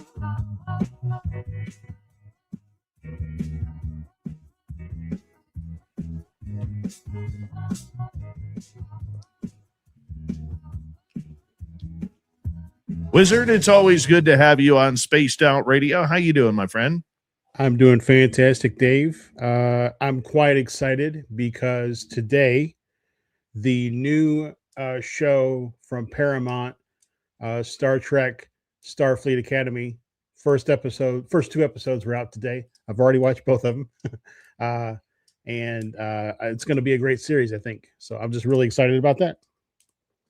Well, that's something good to be excited about. Yeah. Something very good. Plus, there was that time that, Gene Roddenberry went to a channeler. So, that's cool. I'm a little bit tripped out right now because in 2 days, my first daughter, she'll be 27 years old. And I've been thinking like all day, where the heck did that come from? Where did that come from? Where did this happen so quickly? Like, my goodness, 27, and she's so bright, smart, successful. I lucked out. Well, I mean, I'm glad to hear that, she's doing well. Because I get it. My kids are 11, but I'm sure, I'll blink of an eye, I'll turn around and they'll be turning 27. So it's, I get it. Also, I think that it's really cool though, to get to see them become, to become who they are. Right. And although I think as parents, sometimes we don't think that, we played a role in that. I think that, for better or worse, we definitely did. Whether we were the grinding stone that helped them become sharper, or we were the love and support that they needed to feel comfortable taking that next step. So a lot of times I think as parents, we don't give ourselves credit for what we do for our kids. And the same thing is true as a child. I don't give my parents sometimes credit for what they did to help me to be who I am. I would agree with you. It's pretty cool, man. It's very cool. And, my daughter, she got engaged this year. She is going to be getting married in 2027. And it's just kind of weird watching it all happen so quickly. And I'm very, very proud of her. Just can't believe Saturday, Yeah. she will be 27 years old. Like, where did that go? It was like, man, like yesterday I was 27. Yeah. Holy Yeah, cow. I'm an old parent. I'm 47 years old and my kids are 11. So, I'm gonna be. I think I figured it out one day. I'm gonna be like 54 or 55 when they graduate from high school. So, I the only thing I've got comforting me is that in a channeling episode with a guide once, I was told that I'm going to live to be 119 years old. I don't know that I want to live that long, but if I make it that far, they'll be like 84, so that's not bad. Right. Right.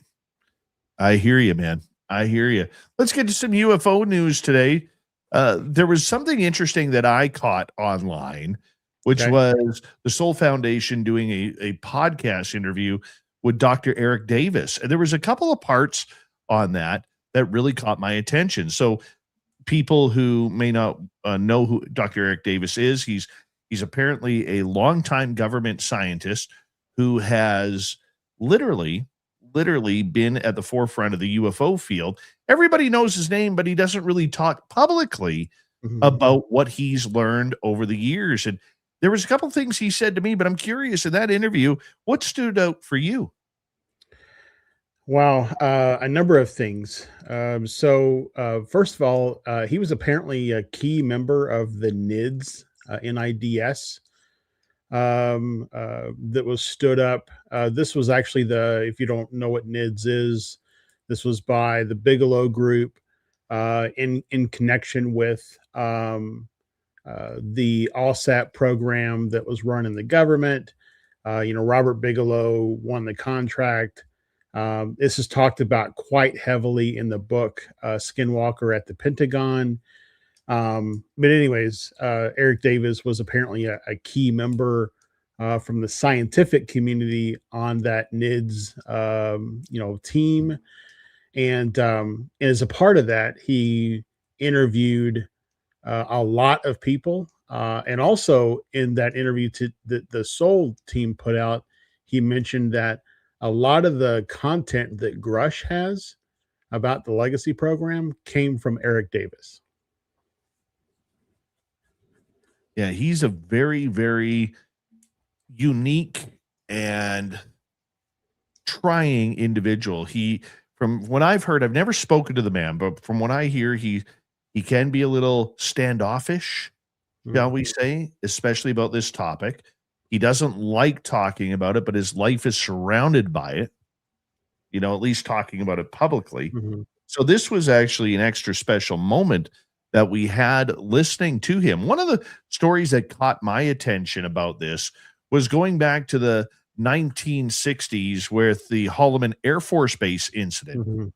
This is where you could go on YouTube, you can type in Holloman Air Force Base UFO. There's about an 8-second clip of what is believed to be a UFO coming down and the sun shining off of it. Many critics believe that it is a jet fighter of the time, maybe an F-4 Phantom that's coming in for a landing at Holloman in New Mexico.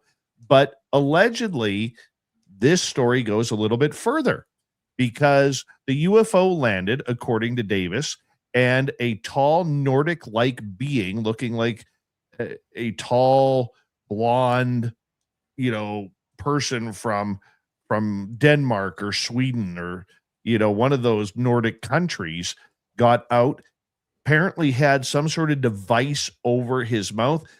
Davis assumed in relaying the story that was there to help this being breathe because maybe they weren't used to Earth's oxygen or could not breathe in the oxygen. And apparently he met with CIA officials and other military agencies. Long story short, well, who was the head of the CIA? George Herbert Walker Bush. Yep. And apparently his own CIA intelligence people told Bush that he didn't have the security clearance to know what was truly going on with this event. And yet here he was the head of the CIA. Yeah, the way that Davis talks about it, it was like within the first couple of days, Bush was being briefed on various things with the CIA, and the person who was briefing him erroneously thought that Bush was read in to the UAP program and started talking about it. And Herbert Walker was like, "What are you talking about?" And so then the guy was like, "Well, I guess since I already started telling you, I'll just continue telling you." So that's when he told it. And then apparently Bush then took a really big interest in it and wanted to know more. And that's when he was told, sorry, that I can't give you anything else because you don't have the rights to see it. But I thought what was really interesting, what he continued with is that if something UFO related occurs where you, as the director of the CIA, need to engage, then you can make a request to the president for him to authorize, he or she to authorize the release of that information to you as the CIA director. That to me would imply that the presidents are actually read in on those programs, because otherwise the president would be authorizing something that they don't have access to see either. And that just doesn't seem like, how do you ask somebody, hey, sign on the dotted line? What am I signing? Don't worry about it. So I think that that's really interesting, because I think the community has speculated for a long time as to whether or not presidents are actually read in, because they potentially are going to serve, a 4-year term and then be released into the public. That also then thinks about there was an interview that Obama did with, I can't remember, I think it was Kimmel Yes. several years ago. And Kimmel talked to him about aliens, and Obama laughed and then jokingly said, we're not allowed to talk about it. And then, the guest or the host was like, oh, yeah, right. And he was like, no, no, really, we're not allowed to talk about it. At least not yet. They haven't given us the approval. So I wondered all along if that was like a little bit of a, truth disguising itself in a joke. The interesting part about that, because I remember that interview, Josh, where Obama said that, and the word they, who are they who gives the head of freedom and democracy in the Western world an option to say what he can and cannot talk about? Yeah. I interpreted it as some sort of a, ET coalition, but you're right. It could also be some, secret cabal that also is pulling the strings. Right. Here's the other thing too. If you remember George Bush Jr. going on, I believe it was Kimmel or Jimmy Fallon. And, let's face it, every time these nighttime talk shows get a president or an ex-president on, they always ask the UFO question. And the reason why this is important is, in order to interview a president on a late night talk show, it's not like if you or I were going on a show. Those are pre-prepared questions. Right. They are not allowed to ask anything off the cuff. Okay. It's one of the rules of interviewing a president. And here's the interesting part about it. Obama knew that question was coming, and he looked very nervous when it came on. If you go back and watch that tape.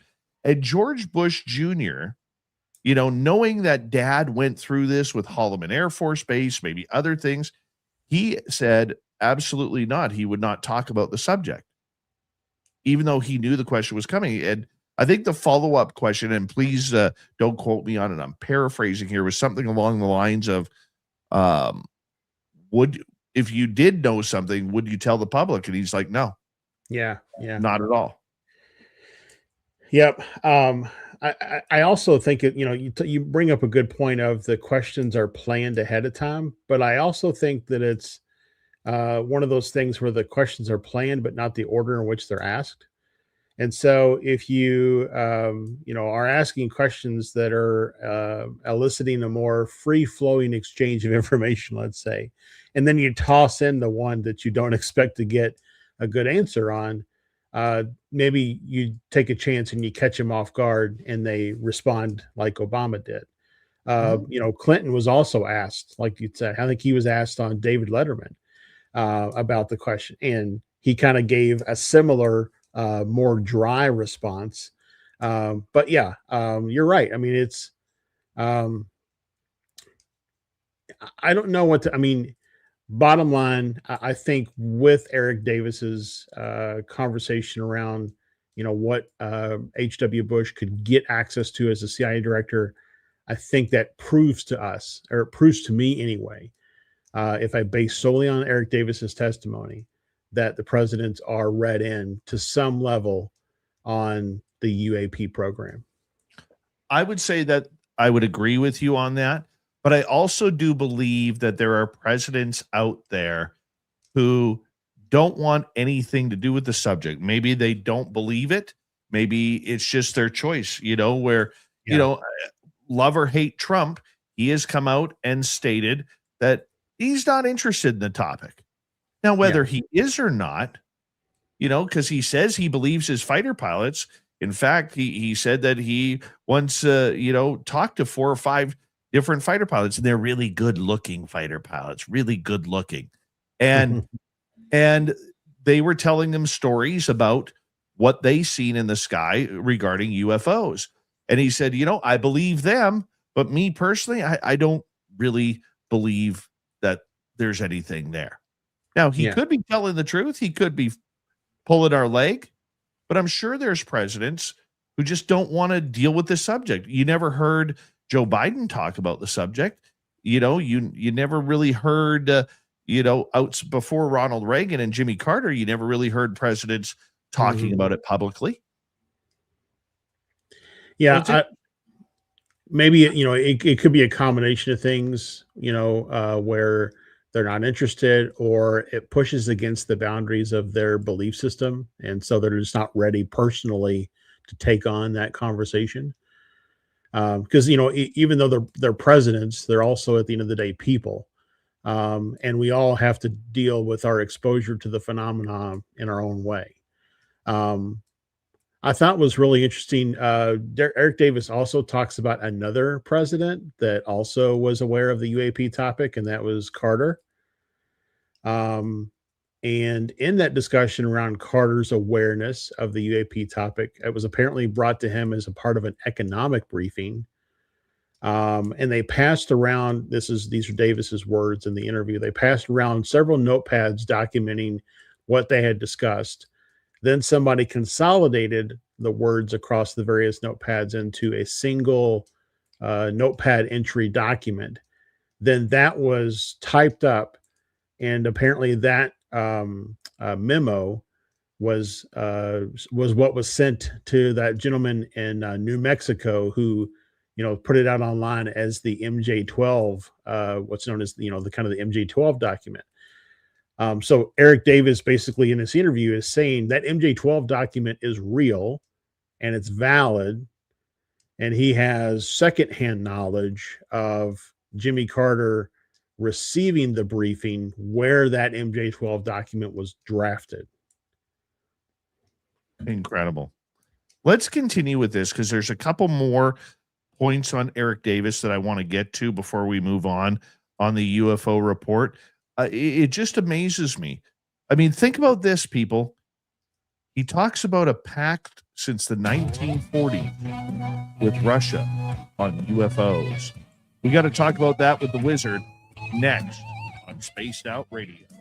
This is Spaced Out Radio. Your host, Dave Scott.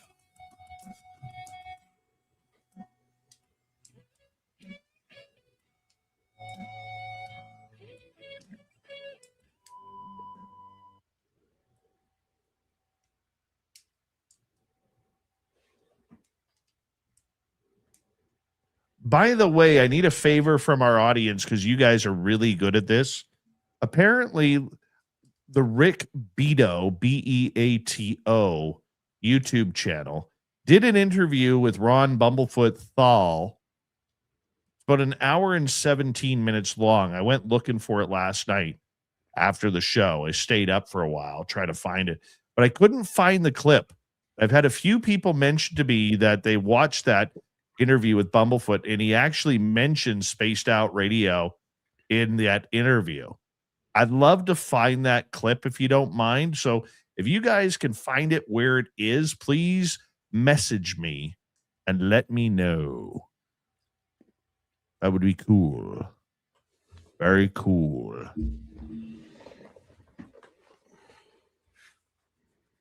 Rono how you doing?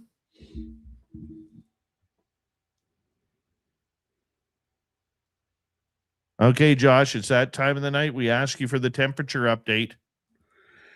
Oh, right now it is 55, but it actually got up to 78 today. I was walking around in shorts and a t-shirt. It was great. That's 55 is still shorts weather, man. No. Oh, yeah. 55 is fleece pants weather. Deb Rick Beato, Beato. It's got like 1.3 million subscribers. 55 degrees. Oh, what I would do for 55. Let's check the temperature outside the studio here. Right now, outside, it's getting close to hoodie weather. It's -8 Celsius, 18 degrees Fahrenheit.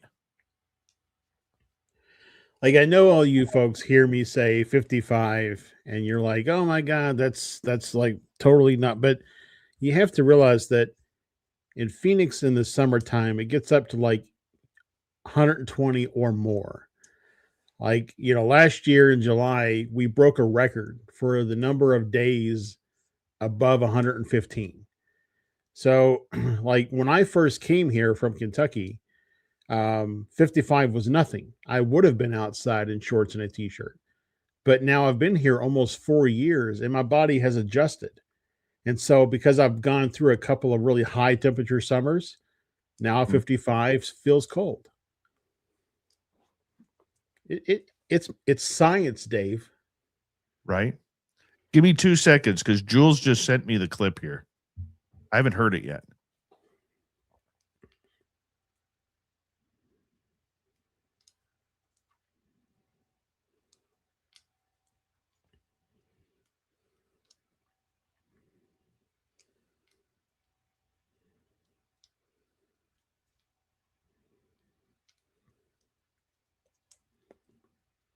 Can you hear that? Can you hear that, Josh? No.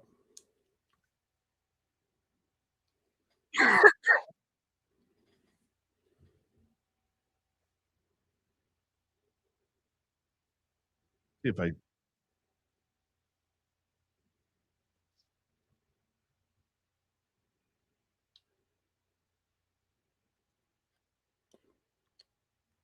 I'll have to find it. Yeah, you'll have to find it somewhere in there, though. This is what drives me nuts about YouTube is I wish I could play it for the audience without copyright infringement. You know what I'm saying? Yeah. Because that would be kind of cool. Keyshawn, how you doing? I'll have to wait until after we're done there. Thank you, Jules.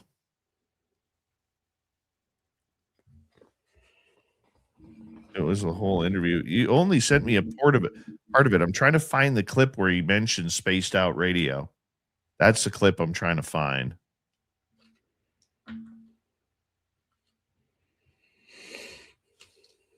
Thank you tonight to T-Bone with a great super chat and gifting 5 memberships.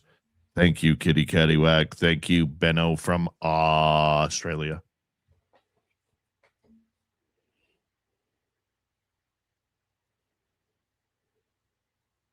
CaribouCon.com. Get your tickets now for September 18th through 20th.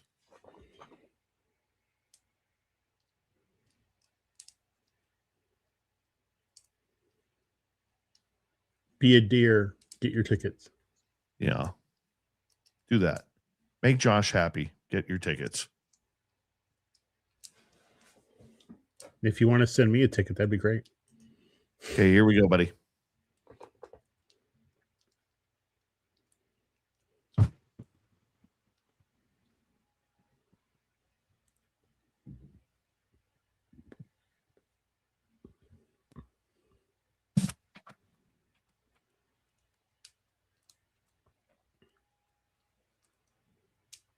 We rounded third. We're heading for home tonight on Spaced Out Radio. My name is Dave Scott. We appreciate you tuning us on in wherever you are on this beautiful planet we call Earth. Reminder to all of you that if you missed most of this show or others, our archives are always free on YouTube or any major podcast network. Go check out our website, spacedoutradio.com. We got a great store there. No ugly swag. Nothing's ugly there, I can promise you. And our social media on X at Spaced Out Radio, Instagram, Spaced Out Radio Show, and on Patreon in the Space Travelers Club. Here we go. The wizard, Josh Rutledge. We're talking about an interview that Dr. Eric Davis did with the Soul Foundation.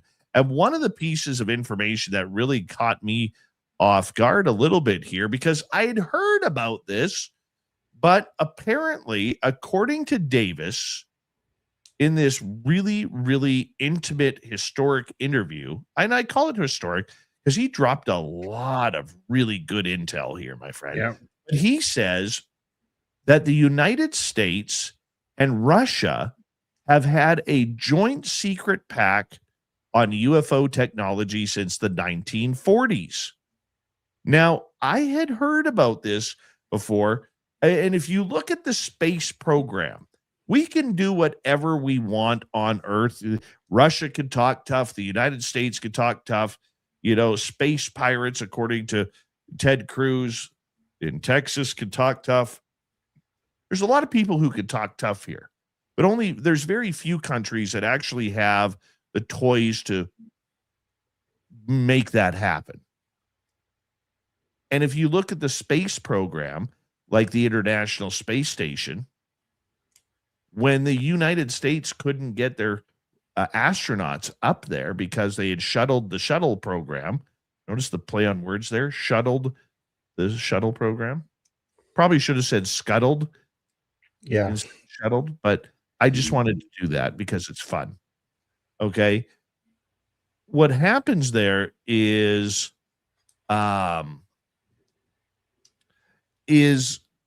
the United States was using the Russian shuttles to get up to the International Space Station. Mhm. So there is some sort of space pact that is there, that is in existence. But I didn't know, Josh, that it pertained to UFOs as well. Your thoughts?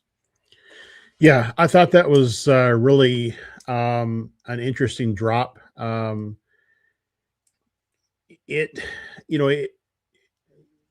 whole thing around Project Paperclip after World War II always was very interesting to me because we only ever hear about all of the German scientists that came to the U.S.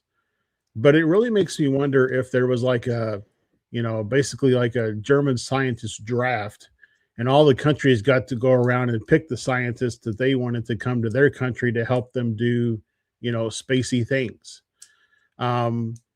So if we assume then for a moment that there might have been, German scientists that did go to other countries for that same purpose. And we know that, in the 70s and 80s that, UFOs were taking a really firm interest in, our nuclear exploits, let's say across the globe. It would stand to reason that Russia and the U.S. would have, at a minimum, collaborated potentially on, the UFO topic. So much as to say, not so much to say like, hey, they come over and shut down our 5 missiles. What did they do to your all's missiles? But to stay abreast of the, let's say, activities that UFOs were performing across those two countries.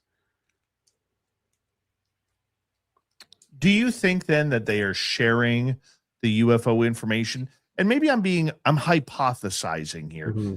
Maybe there is this collective world government like a UN or something like that that does have some sort of UFO type organization where every country that, isn't partying like it's 1499 actually comes together and and talks about their information of what maybe not so much of what they have, like crash retrievals, but maybe signals that have been found or craft that have been seen flying around via satellite or other.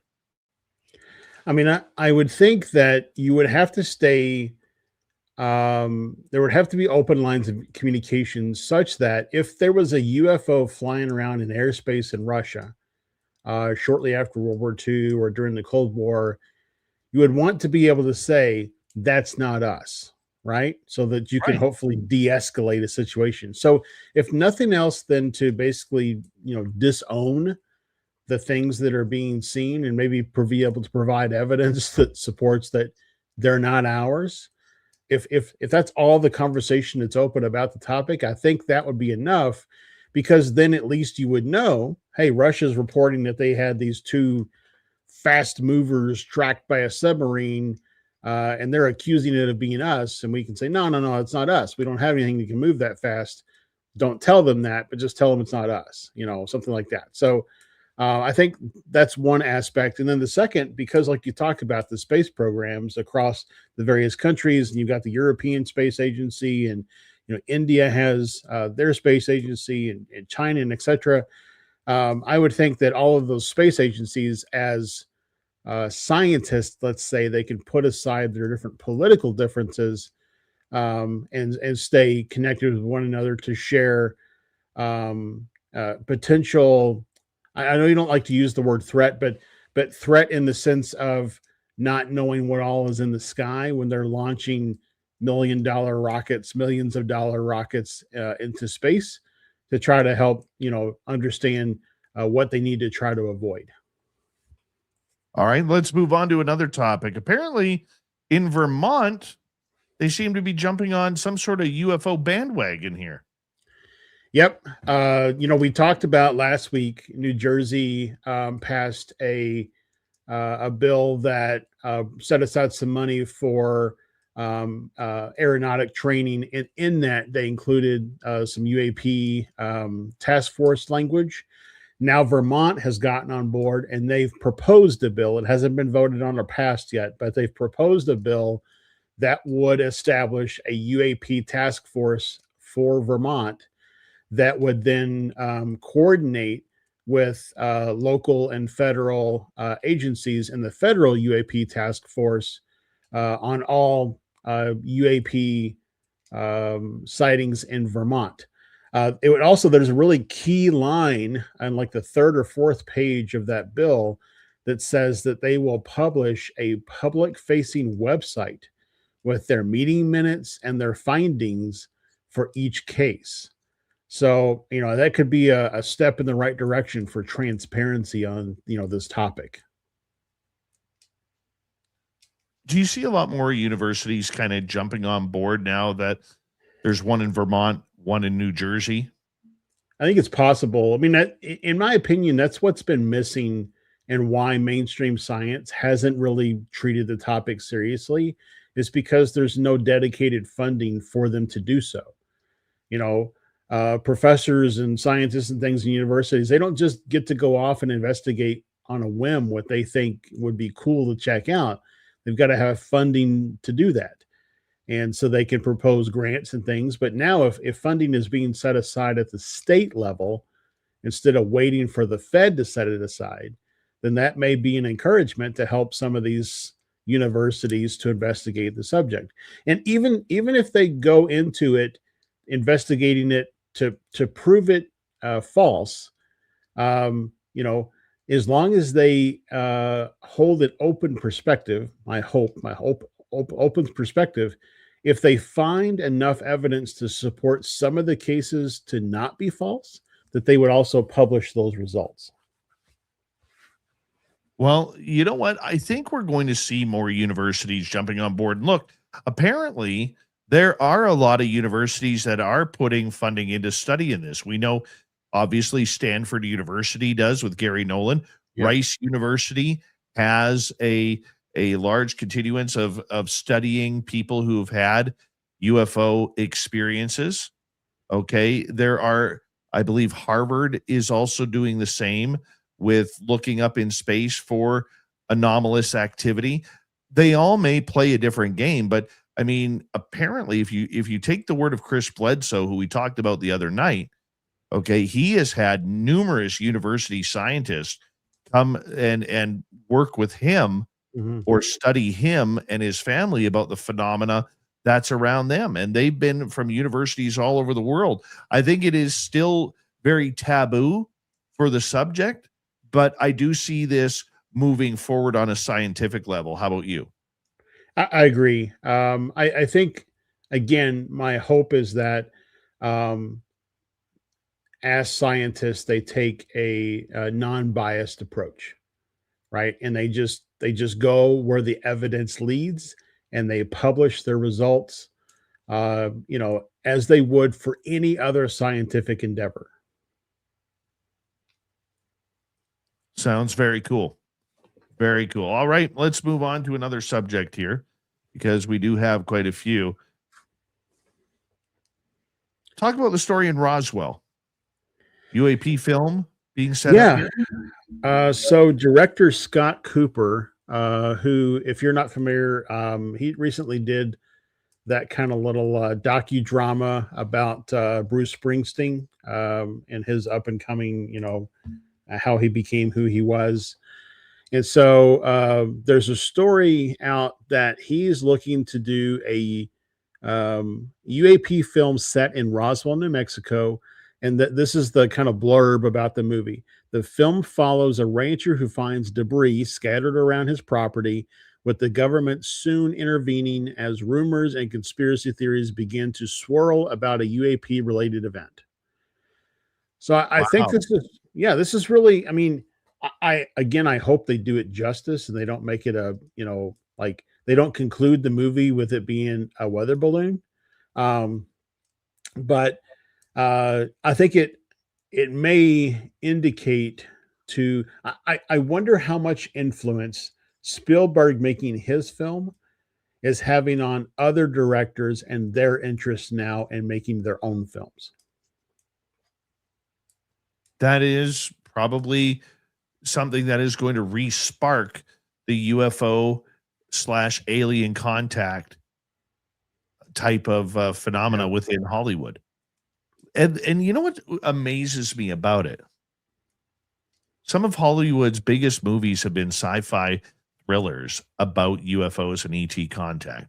Whether you go back to Close Encounters of the Third Kind or Independence Day and everything in between. Yeah. They are, for the most part, if they don't look too sci-fi and fake, they're money makers. Look at M. Night Shyamalan's Signs. People were literally going out all over North America and the world and finding corn crops to make crop circles. Right. I mean, it was absolutely incredible the effect it had on people. So if they do it justice, I think people will pay attention from the Spielberg effect on that, So I hope it's good. But I mean, Roswell of all places where an alien craft crashes, who would have thought of such science? Who would have thought of that? Well, and that's another thing that Eric Davis talks about in this interview. In his statement, he says there was one craft, and that it only crashed in Corona. It didn't crash. There was no crash near Roswell, only in Corona, New Mexico. Yes. And the debris that was found in Roswell was a weather balloon, but the Corona crash was the real crash. So maybe it collided with a weather balloon, and that's what brought it down. I still believe Stanton Friedman's theory on that, which that there were two crashes that day, with the one in Corona, which became the Roswell incident, and then the one in San Augustine. See, I always thought it skipped. Like it, hit the ground. Yeah. Left some debris, skipped, and then came to rest in Corona. Could have been. Could have very much been, I don't know if you heard this story. I wanted to bring it up with you. But the man who created Age of Disclosure, Dan Farah, Mhm. has apparently been making a lot of UFO people angry who've been, trying to play clips of his movie on their YouTube channels, and has been his team has been giving a lot of copyright infringement strikes against these channels. And yet somebody like Megyn Kelly, who interviewed Dan Farah about this subject a couple weeks ago, he is not.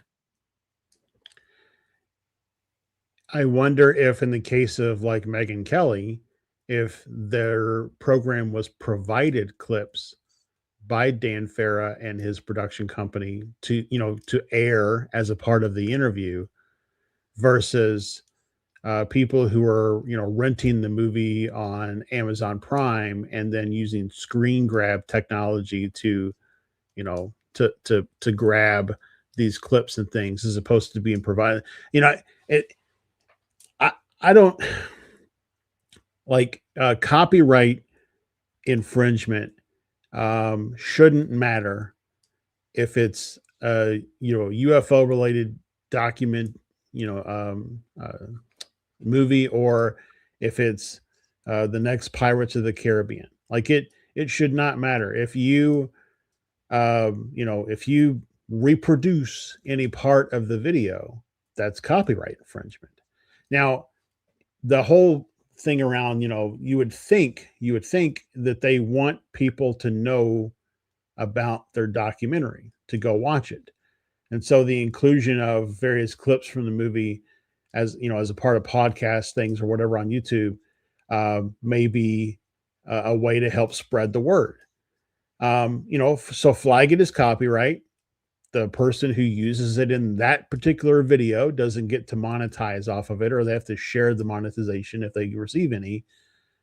But I mean, it is at the end of the day copyright infringement. And if I feel like as a community, if we don't respect their want to protect their works, then any works we might create, we can't get mad if somebody else does the same thing.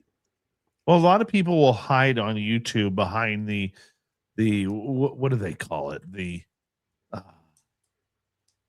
fair use. If they're playing clips on it, YouTube does have a fair use.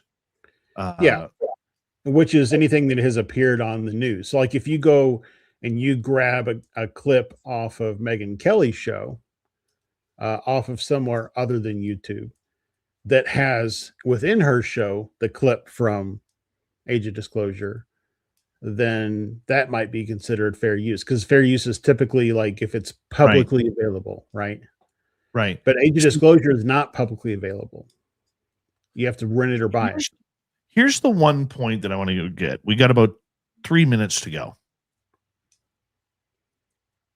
All of these people come into the UFO world, whether it's the To the Stars Academy or Skywatcher or Dan Farah, in this case, making a movie, Age of Disclosure.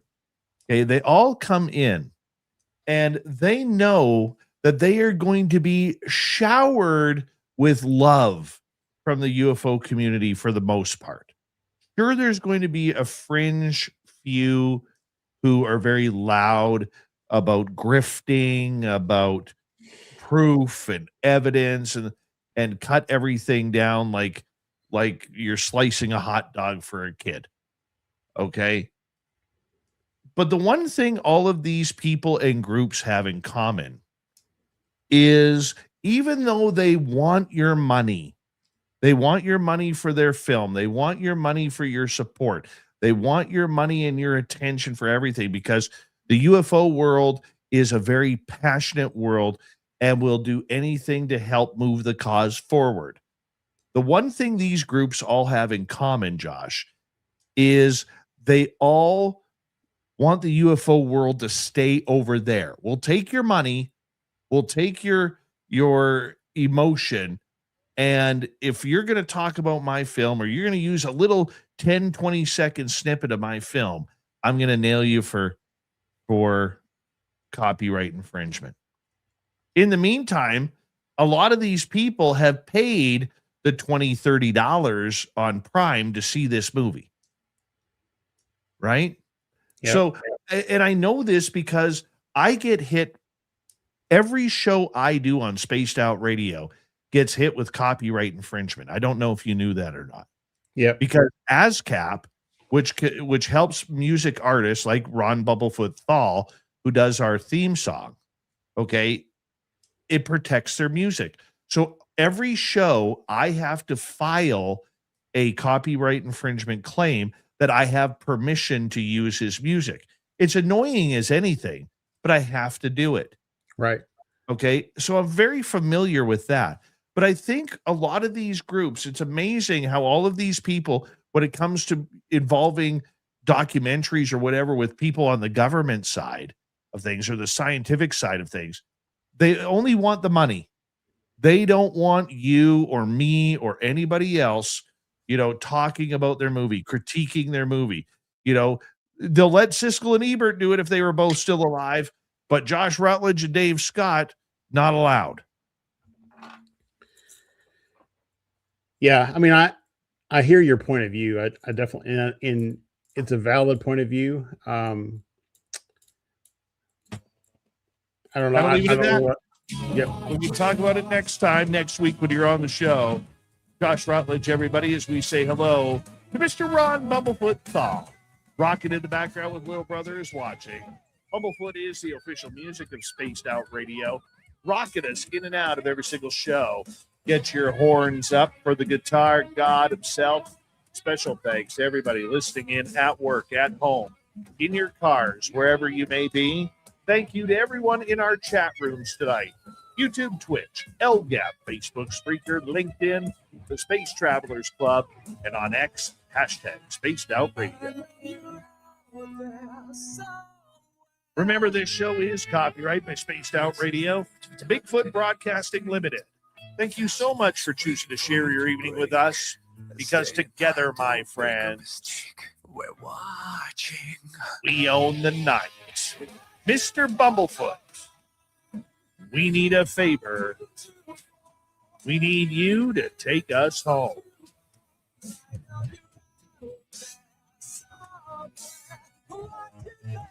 Yes, the Woo train has docked for the night, but soon, my friends, we shall ride again. Your seats are always available. Your tickets never expire. And if you want to bring a friend, we've got room for them too. Good night, everybody.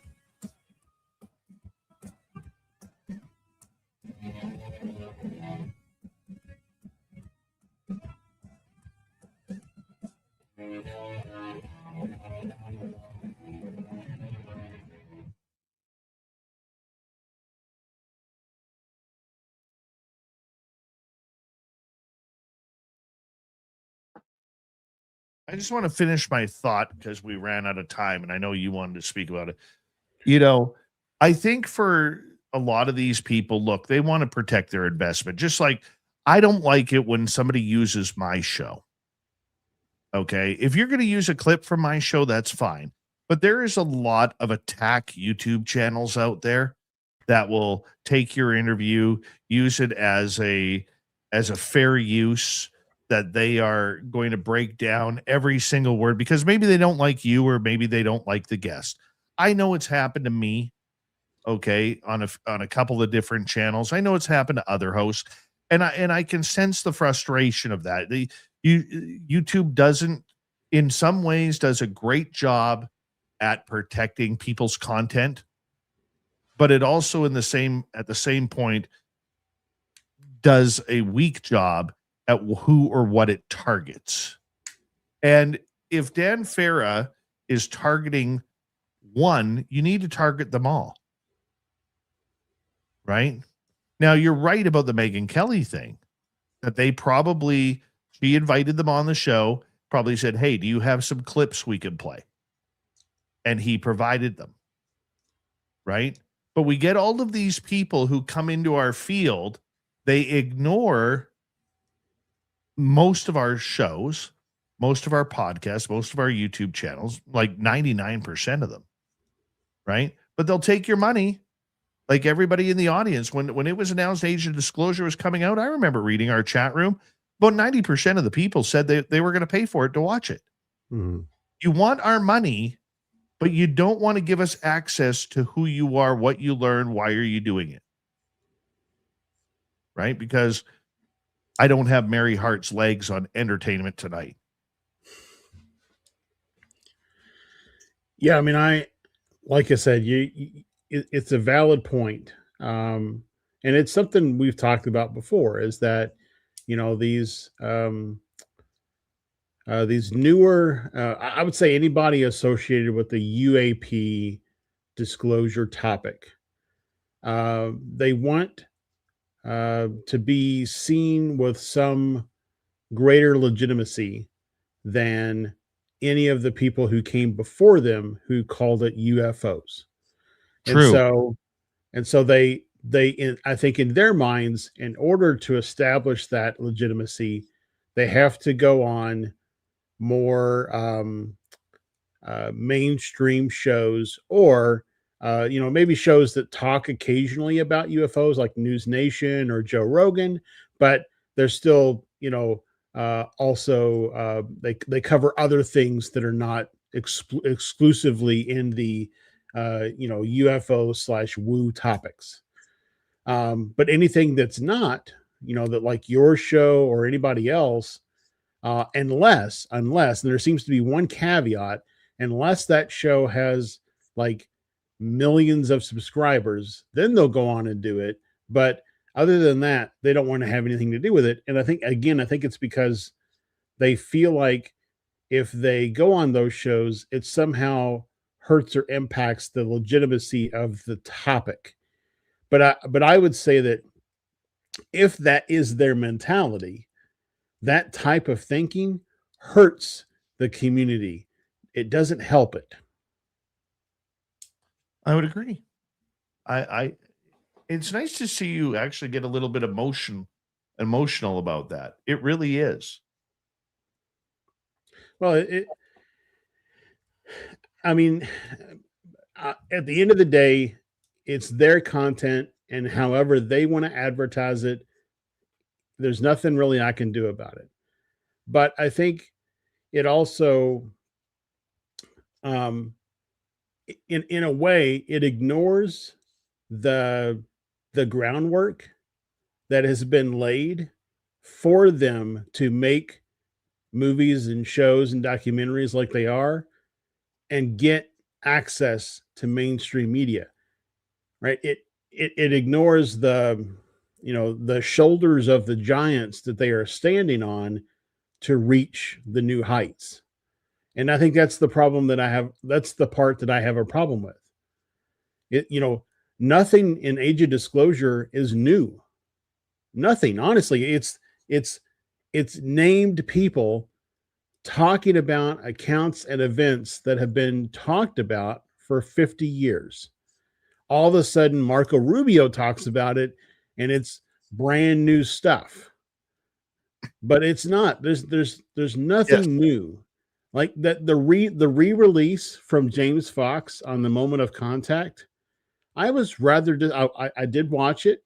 I was rather disappointed, because it is the exact same documentary with about 25 minutes extra footage spliced in. Like, I would have thought it's like hey y'all, here's here's the addendum. Here's all the stuff that we couldn't include in you can go watch the original one, and then here's all the stuff we couldn't. Like, sorry, I didn't mean to hit the mic, but it's basically like he released a director's cut, but he didn't call it that.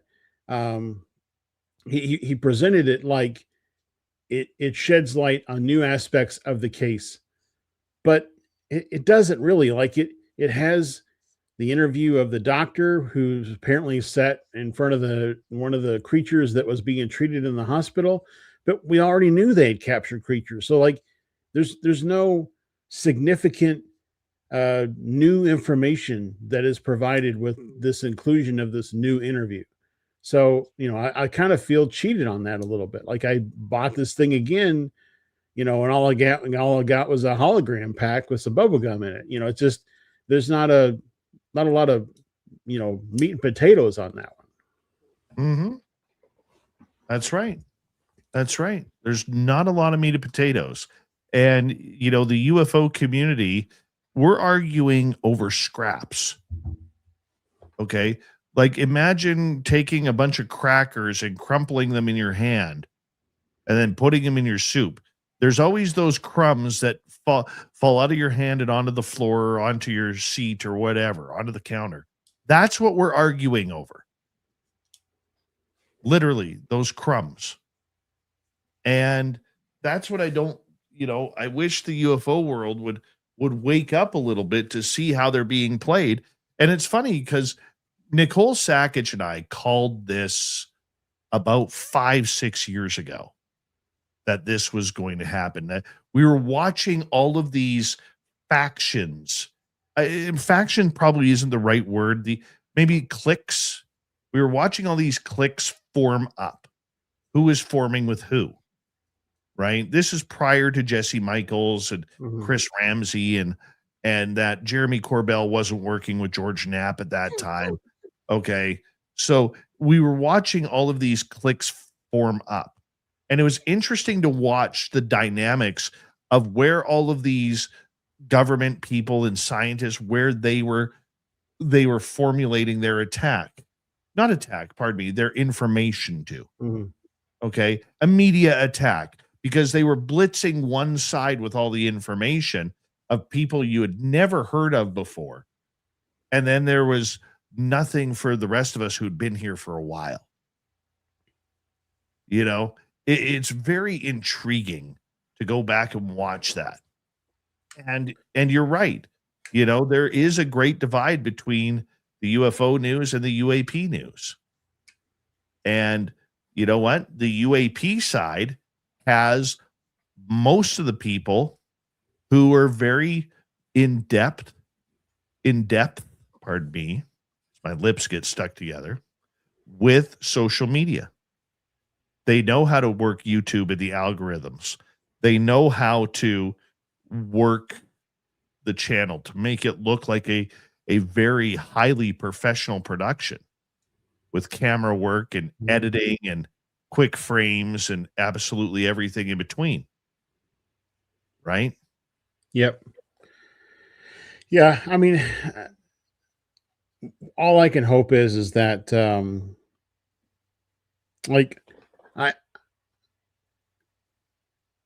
I understand that for the most part in ufology, everybody repackages the same stuff.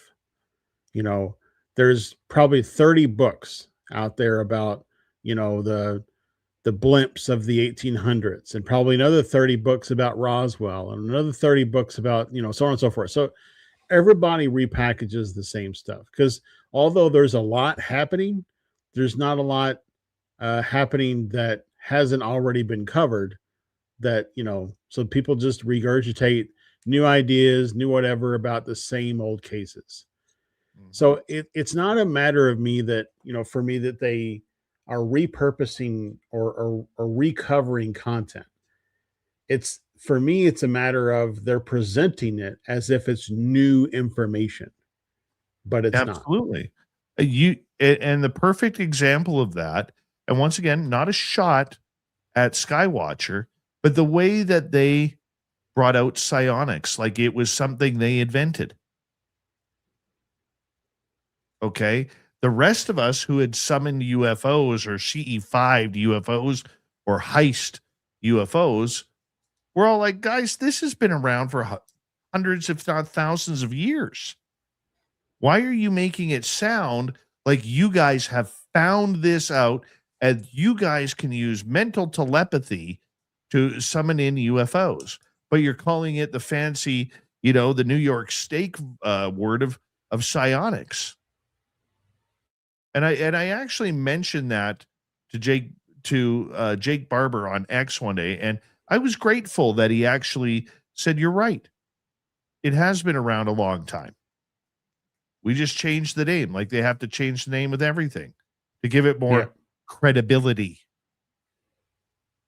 Well, I think also in a lot of cases to distance from certain things. Like that's why UAP became so heavily used, is because they wanted to distance themselves from the UFO topic. Because so many people who use the term UFO, for them, it is interchangeable to ET piloted craft. And Mhm. so, that's why they introduced UAP, to distance themselves from UFO. So I I get that you want to talk about the phenomena in a new way. But I think, you know, uh, if you take it too far, if you change the terminology too much, you alienate the people that you really hope will be the ones that want to be a part of, or take notice of the work that you're doing. Yeah. And this is where I want my audience to do a little bit of thinking, because you could believe whoever you want. You are allowed to like Lou Elizondo. You're allowed not to like him. You're allowed to like David Grush, or you don't have to like him. It is your choice. Okay. But remember, a lot of these people, they don't want your support. They want your wallet. And we're seeing that more and more with all of these so-called UAP groups that are coming up, these UAP companies on detecting unidentified anomalous phenomena. Hell, for a while there, it seemed like every week and a half there was a new group being established. Look at who is running these groups. Look who seems to have their hands in the pies of almost all of them. Okay, you will see trends. You will see some familiar faces, but that's for you to research. I can talk to you till I'm blue in the face about it, and then I get people in the listenership telling me to F off, or I'm whining, or I don't know what I'm talking about because I can't get the interview. Yeah, I want to make sure I'm very clear here. It it it doesn't bother, like, I don't really have I have a podcast that I put out an episode a month. I'm not realistically looking for these types of guests. Um, I am not saying all this because I'm disgruntled, or because Right. I wasn't the one to create the documentary. That's not why I'm saying all. All I'm saying is that I think it's important to um to pay a little respect to the people who laid the brickwork to get some of these things to where they are today. And that respect can be in the form of going on somebody's show if they ask. I when I did interview guests once a week, we used to do our Stefan and I used to do our podcast once a week. We interviewed a lot of guests. We interviewed guests that say, I never say no.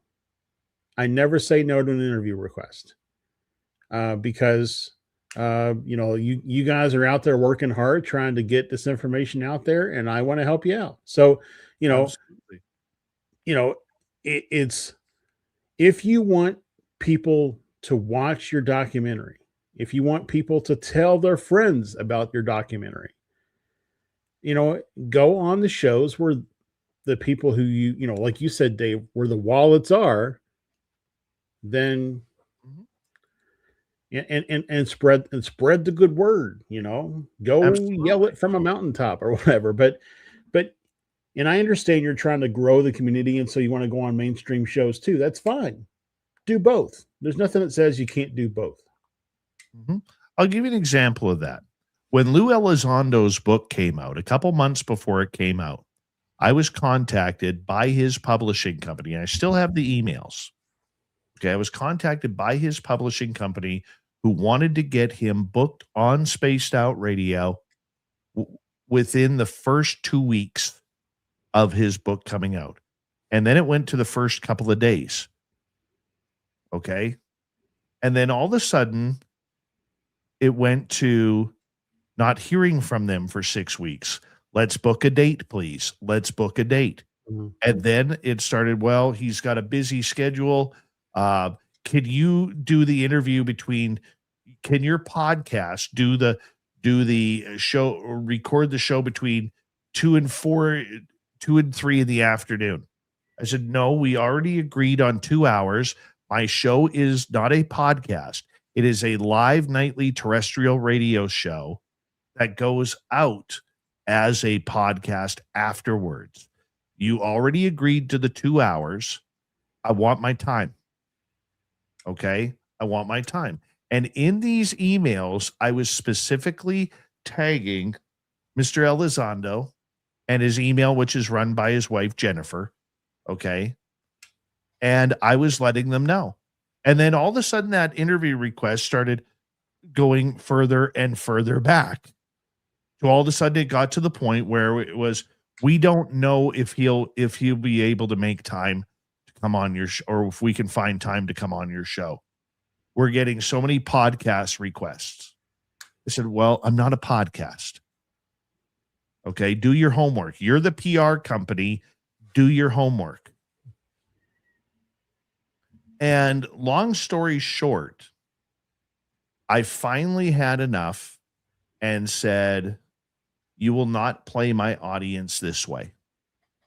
If you're going to play my audience through me with my show, I don't want you. I don't want you at all. Why am I seeing Mr. Elizondo go on channels that have under 1,000 subscribers?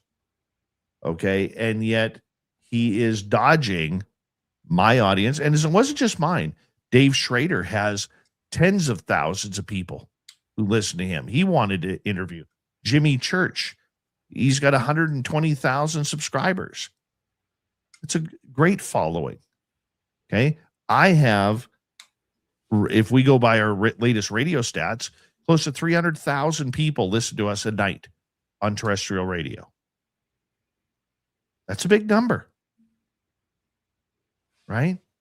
So I made the decision. I said, I'm not doing the interview. I even sent them an email and read that on the air, that you will not play my audience that way. Right? I got called everything, man. And there's people to this day who will not come into the chat room because I am a whiner. I am a complainer. Just because I didn't get him, that I'm throwing a tantrum. I got everything, whether it was in the chat room or whether it was privately, somebody messaged me. And I even got it from my own crew, a couple of them. Okay. That I was whining and complaining. I said, you guys aren't seeing this. They played us. They wanted us that first week. Then they wanted us the first couple of weeks.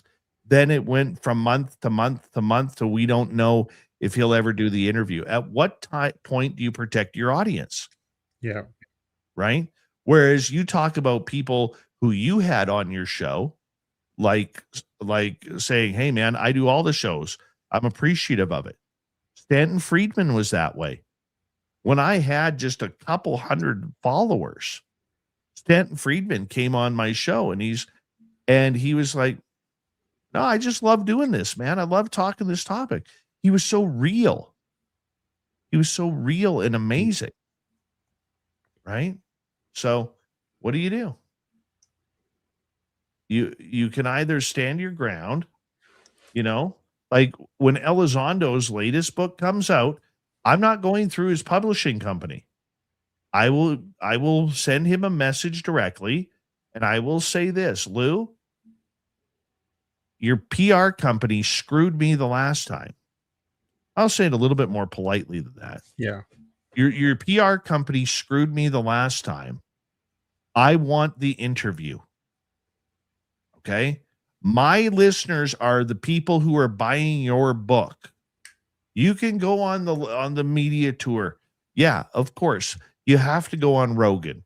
You have to go on, all of these channels that have multi-million subscribers. You have to. Okay? But there's still other avenues and mediums.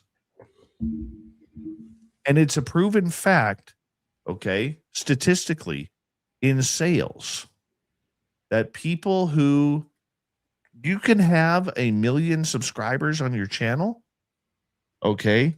Or you could have, like our channel has almost 30,000, okay? Our channel probably will sell more books for Lou than a Joe Rogan type channel.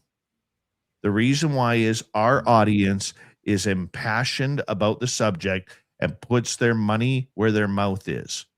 Whereas the majority of people who listen to a lot of these big name podcasts, the podcast is making the money off of YouTube.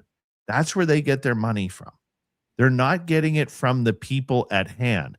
Sure, you may get a few who will buy a t-shirt or a hoodie to support, but the majority of it is this, and this is the truthful answer.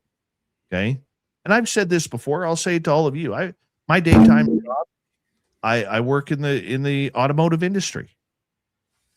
Okay. I love my job, daytime job. It's stressful a lot of the time, but I love my job. But the one thing the statistics show is that I can put out all the ads I want or put out all the pictures or whatever on Instagram or whatever it may be. Okay, TikTok, whatever. You know what social media sells the most? Is Facebook. The reason why, not because it's Facebook and people like the platform better, but it's because the people who are on Facebook are older, and the older people have the money. So the reason why I use that as an example to tie it all together is you could go on all of these YouTube channels that have no interest in the UFO topic unless something pops up. It doesn't mean their multi-million subscribers are going to buy the book or buy the age of disclosure. Sometimes smaller is better because the impassioned people are going to be the ones who open up their wallets, like me, like you, like our great audience here. There's my rant. Speaking of which, there's no ugly swag. No, there is not. Any final words, Josh, before we say goodnight? Because I know you want to chat with me quickly off the air. No, nothing. I mean, I think that we've pretty much beat this horse. Unfortunately, it probably won't make a difference, but all we can do is continue to get the cool people, out that want to get their voices heard in the community and give them a chance to do so. Agreed. Totally agree. To the rest of you, we're going to say goodnight to the wizard and goodnight to me as well. Thank you tonight to T-Bone, who gifted 5 memberships. Benno, Deborah Rooney, and Kitty Caddywhack. T-Bone also with a super chat as well. We greatly appreciate that. Tomorrow night on the show, who is it? Oh, yeah. I'm looking forward to this one. Ron and Lourdes Gagnac.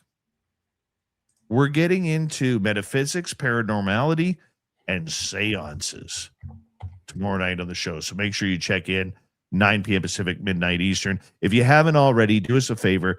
Give us a thumbs up. It helps with the algorithms. And leave a comment after the show. Tell us what you thought about Sean Bond. Tell us what you thought about the UFO report with the wizard and myself. And for the rest of you, we'll see you tomorrow night. Thank you, everybody. Much love. Take care.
Stay healthy, my friend. You too. If you need bail money, give me a call. Always, Dad.